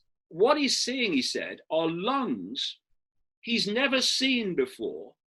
And the only way the lungs could have got into that state, in his analogies, is from someone in an aircraft at 30,000 feet, which went into depressurization and the oxygen sucked away. Or another analogy of his, someone was plonked on the top of Everest without any acclimatization and by definition, no oxygen. That's the state of their lungs. Their lungs are suffering from oxygen deprivation. I'm not, saying, oh yeah, this, that, and the other, but I will say this. And this is admitted, by the way, by the telecommunications industry. At 60 gigahertz, 5G millimeter waves interact with oxygen molecules in a way that affects the oxygen. An offshoot of that at 60 gigahertz is that the human body and blood cannot absorb oxygen. And if you're hit by 60 gigahertz, those are the lungs that you would have. So it's about looking at the evidence and seeing how the dots connect and not getting anything off the table. And so we should. I don't mind doing that, but to say it from a level of certainty, David, you scare a lot of people when you say it from a level of certainty. I understand there being a level of doubt, because think about it. You know who Li Wenliang is, right? You know Li Wenliang. Li Wenliang. He's the gentleman that was the doctor, the 37-year-old doctor that was a whistleblower in China at Wuhan, who came out and said this virus could spread and this is not a regular virus. And China didn't give it any attention. And this doctor died a couple weeks later, but he is saying it's a real virus. It's something that could really spread. And then yesterday, news breaks out. I don't know if you saw the press conference with President Trump, where another source came out yesterday. Yahoo shared it. Fox shared it. Multiple different platforms around the world have shared it. Sources believe coronavirus originated in Wuhan lab as part of China's effort to compete with the U.S. COVID-19 originated in Wuhan laboratory, not as a bioweapon, but as a part of China's effort to demonstrate that its effort to identify and combat viruses are equal to or greater than the capabilities of United States. Multiple sources who have been briefed on the details of early actions of China's government and seen relevant materials told by Fox News. And then obviously there was an agent who went out, and once he went out and he shared it with people, sources believe that the initial transmission of the virus was bat to human, and that patient zero, who worked at the laboratory, then went into the population in Wuhan, and then it spread. And one thing I will give credibility to is China knows they can't fight with America or other nations purely just as military, but they want to fight it based on biowarfare, chemical, computer and virus dissemination, environmental destruction, drug trafficking. That is their game. Their game is maybe more manipulation. I may give more credence to that, but to say coronavirus is not real, even the people that don't respect the Chinese government, who are doctors in China who died or were killed, said this is a real thing. That's the part where sometimes when I hear that, it makes, when the audience and everybody calls me saying, Pat, what do you think about what this David Icke said? Do you agree with them? I said, there's some stuff that he says true, but some of it is sensationalized and it scares the hell out of people. No, it's not sensationalized at all. You sensationalize stuff if you overcook the pot. What I'm looking at is evidence that's come from virologists and come from doctors and come from specialists around the world who are saying this is not a lethal virus that they are claiming it is, and they've not isolated it, thus they cannot prove it exists. So if something's coming out through government, then I don't care what they say. I've spent 30 years investigating governments, and they are invariably lying to us and want us to believe something because it's taking us off the scent. And in terms of, this is a lethal virus and it could spread. Well, show me that, a number of things. Show me the number of bodies, dead bodies, that relate to a lethal virus. You can't, because they're not there. Why are they having to fix the figures? Provable fact, just talk to the medical professionals who've had the guts to come out, to increase the numbers if it's a lethal virus. Why would they do that? Why would they have to do that? Why would they have to give incentives for people in hospitals, thousands and thousands of dollars incentives to diagnose COVID-19 if it was a lethal virus and it was all true? Why would they? And if it is see that Wuhan bio lab is a level 4. That's the highest. And if it's a level 4, it's dealing in absolutely lethal bioweapons. Okay. So something was released from there. Where's all the dead people then? You've got to look at the facts. What do you mean? Not I can't connect those dots. look at statements from governments, but to say, does it add up? The numbers do not add up. Tucker Carlson is now, I saw him in the last couple of days, now starting to get it, slowly but surely. The others will never get it. And he started to say, hold on a minute, how lethal is this virus? Because the numbers are coming down and down and down in terms of the percentage of people who are claimed to have died from it, even with all the manipulation. He just went in different places. And we're now closing in on equivalent of flu. And this is something else I want to say about how this has been done. And maybe someone could explain this to me, why they've actually had to do this. One of the key tools that this cult uses, and it's through its gophers, to manipulate events, is computer models. It's computer models that told us that well by now, years ago, the North Pole would have disappeared in the summer. It hasn't. And these projections that have caused these lockdowns, which has caused this economic Armageddon, have been done from computer models, and they've been done through an organization in London called Imperial College, not least a guy called Professor Neil Ferguson.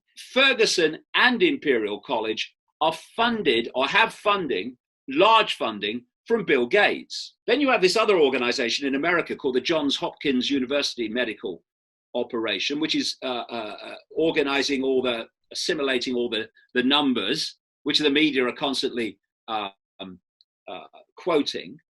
Something else I could talk about at length, and their connections, not least to people like Gates.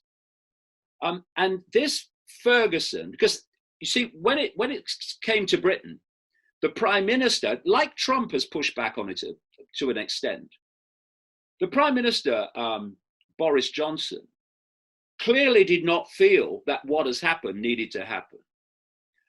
He was asked if the professional soccer league should stop. And he said, no need for that. It was the soccer league itself that shut the football down in this country, not Johnson. Johnson said there's no need to close the schools. It's all, we'll deal with it. And then Professor Neil Ferguson came out with computer model projections. Wait for this. That up to 500,000 British people could die from this virus. Immediately, of course, you're saying to a prime minister, to be fair, this is how many could die, our projections say so, and you'll be responsible if you don't lock down the country. So immediately there was a big backtrack and Britain was locked down, and we have, like America, economic Armageddon and human Armageddon. Immediately the lockdown was in place, Ferguson and Imperial College start reeling back and saying, oh no, probably less than 20,000. But the 500,000 has got the lockdown. And computer models are perfect because what comes out as a projection is dictated by what goes in as data. He was the man, by the way, who said that between 1 and 2 million plus people in America could die from this virus. Same guy. And there's a scam going on here. There's a scam of creating a massive manufactured problem that devastates and destroys the world economy and hurls billions of people into the lower reaches of this Hunger Games society. That's what's going on. And they don't need a virus for that. They just need the perception of one. So again, you just went to two different places, David. First, you said virus is not real. Then you went to Tucker Carlson is getting it because he's saying the fact that it's not as infectious as others are saying it is. Those are two different conversations. No, they're not. No, they're not. No, they absolutely are not. One is a lower or not score. No. Wait a minute. It's about perception. No, those are two different statements. I have to hold you accountable to that, though, David. You said this. We don't even know if it exists. Please, they're not two different statements. Just let me explain for a second. It's about perception. My perception is, from my research ever since this started, is there is no virus. Tucker Carlson's perception is that there is.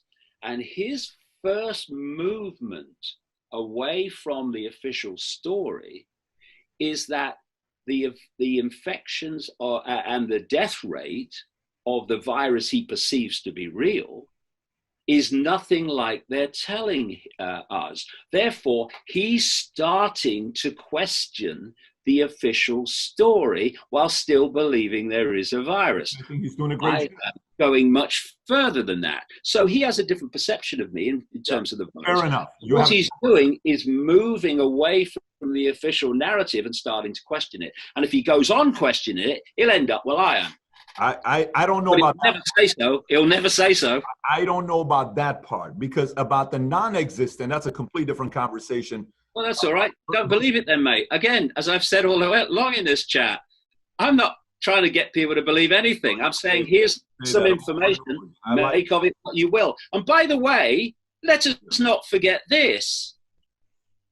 While this guy in a one-bedroom flat in England has done one interview, well, more than one interview, interviews on this subject, the mainstream media 24/7 in every single country is banging out, unquestioned, the official story that's given to them by the authorities, unquestioned, just banging it out, repeaters, propagandists. Page there. And yet someone having a different view is somehow outrageous. And yeah.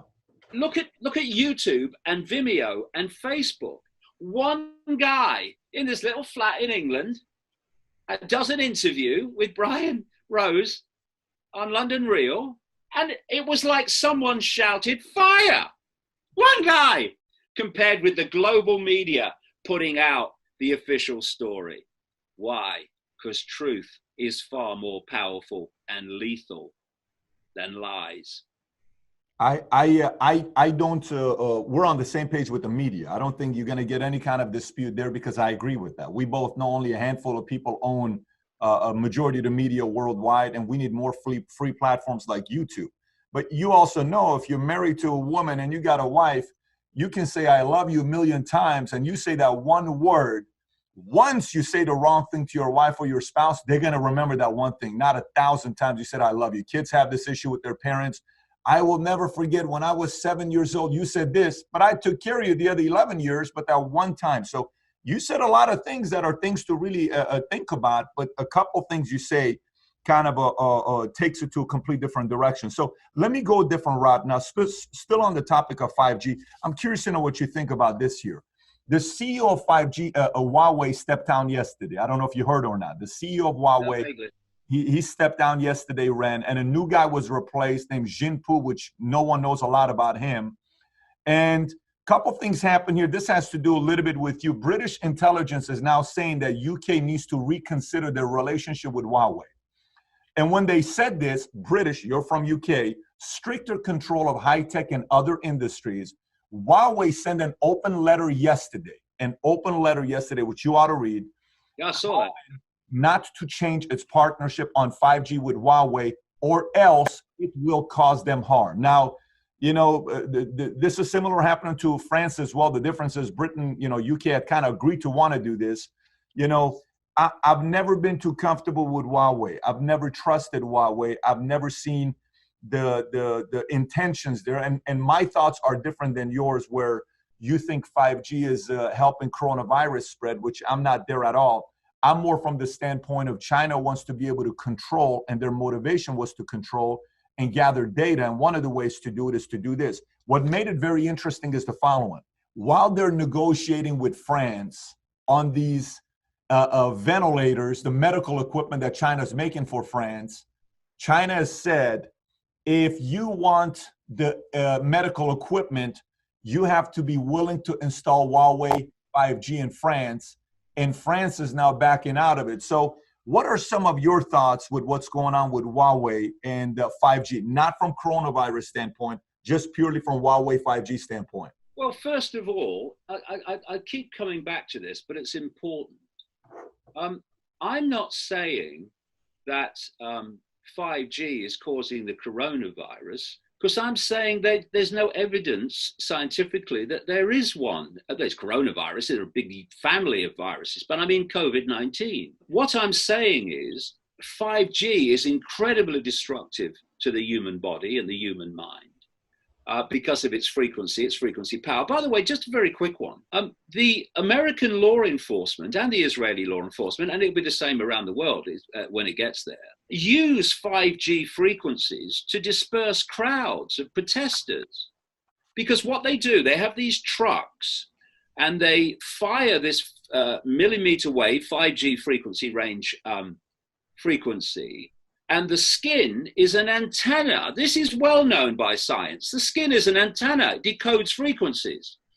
And what the skin does with these 5G frequencies from these military law enforcement trucks is they decode this frequency they bang out into a feeling that their skin is on fire. This is all in military documents. It's not speculation. And the people scatter because they want to get away from the frequency, so their skin doesn't feel like it's on fire. So that's one frequency part of the frequency band of 5G. The idea, when the skin and the sweat ducts, scientists have pointed out, are antenna that interact with 5G frequencies, that's not going to be damaging, is insane. And one of the things that 5G does is undermine the immune system, and therefore will open you up to a lot of other things. But what I'm saying about 5G and this alleged virus is that this extreme lung condition that some people seem to be getting, that is equivalent to oxygen deficit. This 60 gigahertz frequency of the 5G range would produce that. That's what I'm saying. My main point is not about 5G. It's about the fact that the virus death rate and case rate is being manipulated by A, the test, and B, the diagnosis of COVID-19 for everything that moves. So, but what is happening? I talked about this smart grid, where everything is connected to a smart web. All your domestic appliances, your smart meters, eventually the human brain connected to AI. It's all connected to this grid called the smart grid. And it's what I've been calling for decades, the technological sub-reality they were in the process of creating. Now they're calling it the smart grid. And we're having smart cities and all this stuff going on. Now for this smart grid to function, it needs at least 5G levels of commutative power. And for the smart grid to encompass the entire planet, there has to be 5G on every inch of the planet. That's why the Musks and people are putting tens of thousands of satellites up, firing 5G at the Earth to cover the entirety of the Earth, because it's part of this technological sub-reality system to be run by the technocrats controlling the Hunger Games society. And you know how many people around the world are sitting at home because their business is considered non-essential, and people who go out are picked up by the police and fined, sometimes even jailed, for being out of their homes at the wrong time or in the wrong place. But what is considered essential business and work is banging out worldwide, and the evidence for this is overwhelming from people who've said, oh, no, another 5G towers are going up around my house. Somebody says it in this country, in that country, in that country. It's overwhelming. And I know, because it's happening around me, is that while people are under lockdown, house arrest, and there's no possibility, at least unless people challenge authority, of protest, 5G is being rapidly rolled out all over the Western world and beyond. By the end of this, they will have this 5G communicative system with more and more satellites going up, getting closer and closer to what they want to run this smart grid, which will include controlling the human brain via AI connection. So whether it's Huawei or some other company, in the end, as you go back, you'll find they're controlled by the same force ultimately, which is driving this whole smart grid. And what you get, I said that the cult has no borders, but it wants to maintain an illusion of borders and an illusion of competition, to maintain the illusion that there is no force that's behind all of it.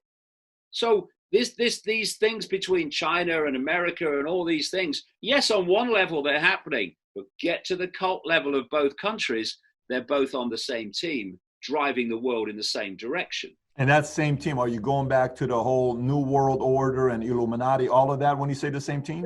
Yeah, they're all names for different aspects of the same web, yes, and different aspects of and specializations within the web. Yes, they're all connected. So who would you say is the most powerful family right now in the world? Any names today that you would say are the most powerful? If you're saying there's somebody behind closed doors that's moving everything like a puppeteer, who are the most powerful people in the world? Well, if you look through the history of this, the Rothschilds have been massively, massively at the heart of this. So have the Rockefellers. But if you go deep, deep, deep into the web to those secret societies around the spider, they won't be on public display, mate. They won't be on public display. And therefore, they're very difficult to identify. But you can identify their outcomes, their agendas as they play out. And because there is an agenda that can be accessed if you work your ass off, then that's why my books have been so accurate, because you expose the agenda, you predict the future. The whole point of my life is to alert enough people of what the agenda is and where it's going for there to be an intervention to stop it. That's the whole point. The whole point of what I do. I mean, you know, I could do other things with my life, but I get up at 4 or 5 o'clock in the morning. I work all day till I go to bed, and I do that 7 days a week, because I'm just coming up now. You mentioned earlier, April the 29th, to my 68th birthday. You know, another 2 years, I'll be 70. This is not about me, and it's not for me what I do. I don't want to see my children and my grandchildren living in a global, Orwellian, fascistic, technocratic, controlled, non-democratic world. I don't want anyone else's kids and grandkids to be living in that. That's why I do what I do. And what's in it for me? Oh, he makes lots of money. Oh, really? So why do I live in a 1-bedroom bloody flat, and have done since 2001? I'm not a material person. I want to see the world being free from this manipulation and this control, which is getting more incessant by the day. And that's what I do, And I'm saying, here's some information, make of it what you will. Because I'm not trying to convince anybody. Well, that's a mug's game. People have to come to their own conclusions and not be forced and manipulated into doing so. David, have you ever read the book Dianetics by L. Ron Hubbard? Yeah, a long time ago. What Yeah. do you think about it? Well, I think that, L. Ron Hubbard, of course, was in naval intelligence, as I recall.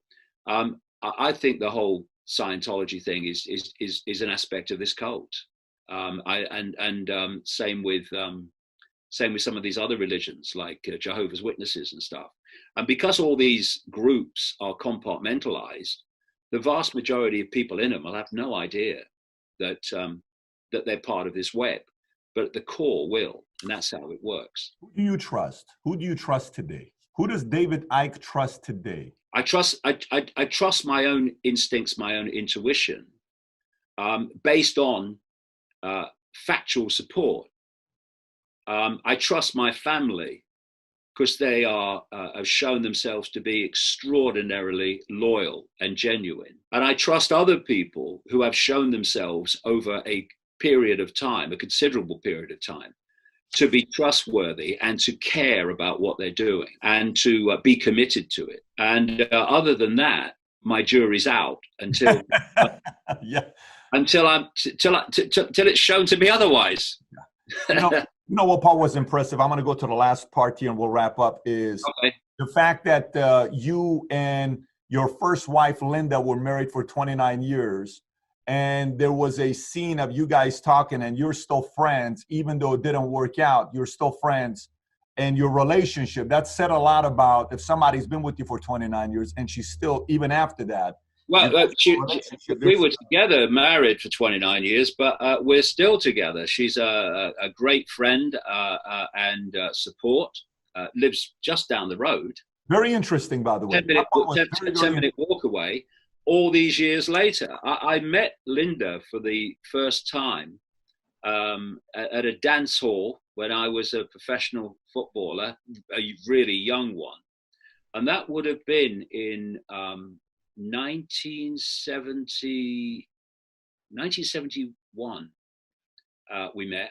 We married within a matter of literally a few months with no money. And she's still my mate. So, you know, relationships may change their nature, but love never dies. That's a whole different topic, but I just wanted to bring that up. That was impressive. David, I'm going to give you names and tell me the first word that comes to your mind. It's called speed round. I'll give you a name. Tell me the first thing that comes to your mind. All right. Okay. Tedros Adhanom. I don't get that one. Tedros. He is the director of World Health Organization. Oh, Tedros. Gates' mouth. Bill Gates. Psychopath. Elon Musk. Psychopath. President Trump.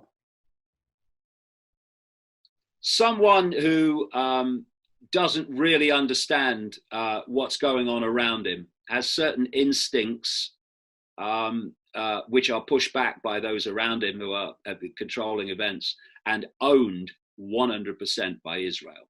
Boris Johnson. Bewildered, allowed himself to be bounced into this by the dark suits.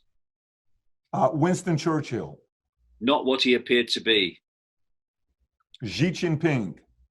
Who's that? Xi Jinping, the leader of China. Oh, the present guy. Yes. A cult operative to his DNA. Anthony Fauci. Gates' mouthpiece. Gates' mouthpiece. Andrew Kaufman. Genuine man trying to do genuine things. Princess Diana. Died because of what she knew. Alex Jones. Someone who's done his best for a long time to alert a lot of people. Don't agree with everything he says. Don't agree with everything he does. But he's made a contribution to a lot of people waking up. Queen Elizabeth. Bloodline of the cult. And the idea that we have a head of state chosen by bloodline in 2020 is hysterically ludicrous. John Robinson. Who's that? Okay, it's fine. John Lear. Read a lot of his stuff a long time ago. I think he knows a lot about hidden technology and all that side of things. But it was back in the 90s I read his stuff. Gary Allen. Jerry Allen? Gary Allen. Gary Allen. Oh, Gary Allen. Oh, yeah. I read his books a long time ago. And I think he had a lot of correct things to say. Richard Hoagland. Richard Hoagland. Yes. He's the space NASA man. I've not heard about Richard for a long time and what's happened to him. But yeah, he's got some interesting things to say. Don't agree with all of them. Jim Marrs. Lovely guy. A good old boy who saw that the world was not like he was told it was, and did a lot of great work from the Kennedy assassination onwards. Stephen Greer. Wouldn't trust him to tell me the time in a room full of clocks. Wow. Bob Hope.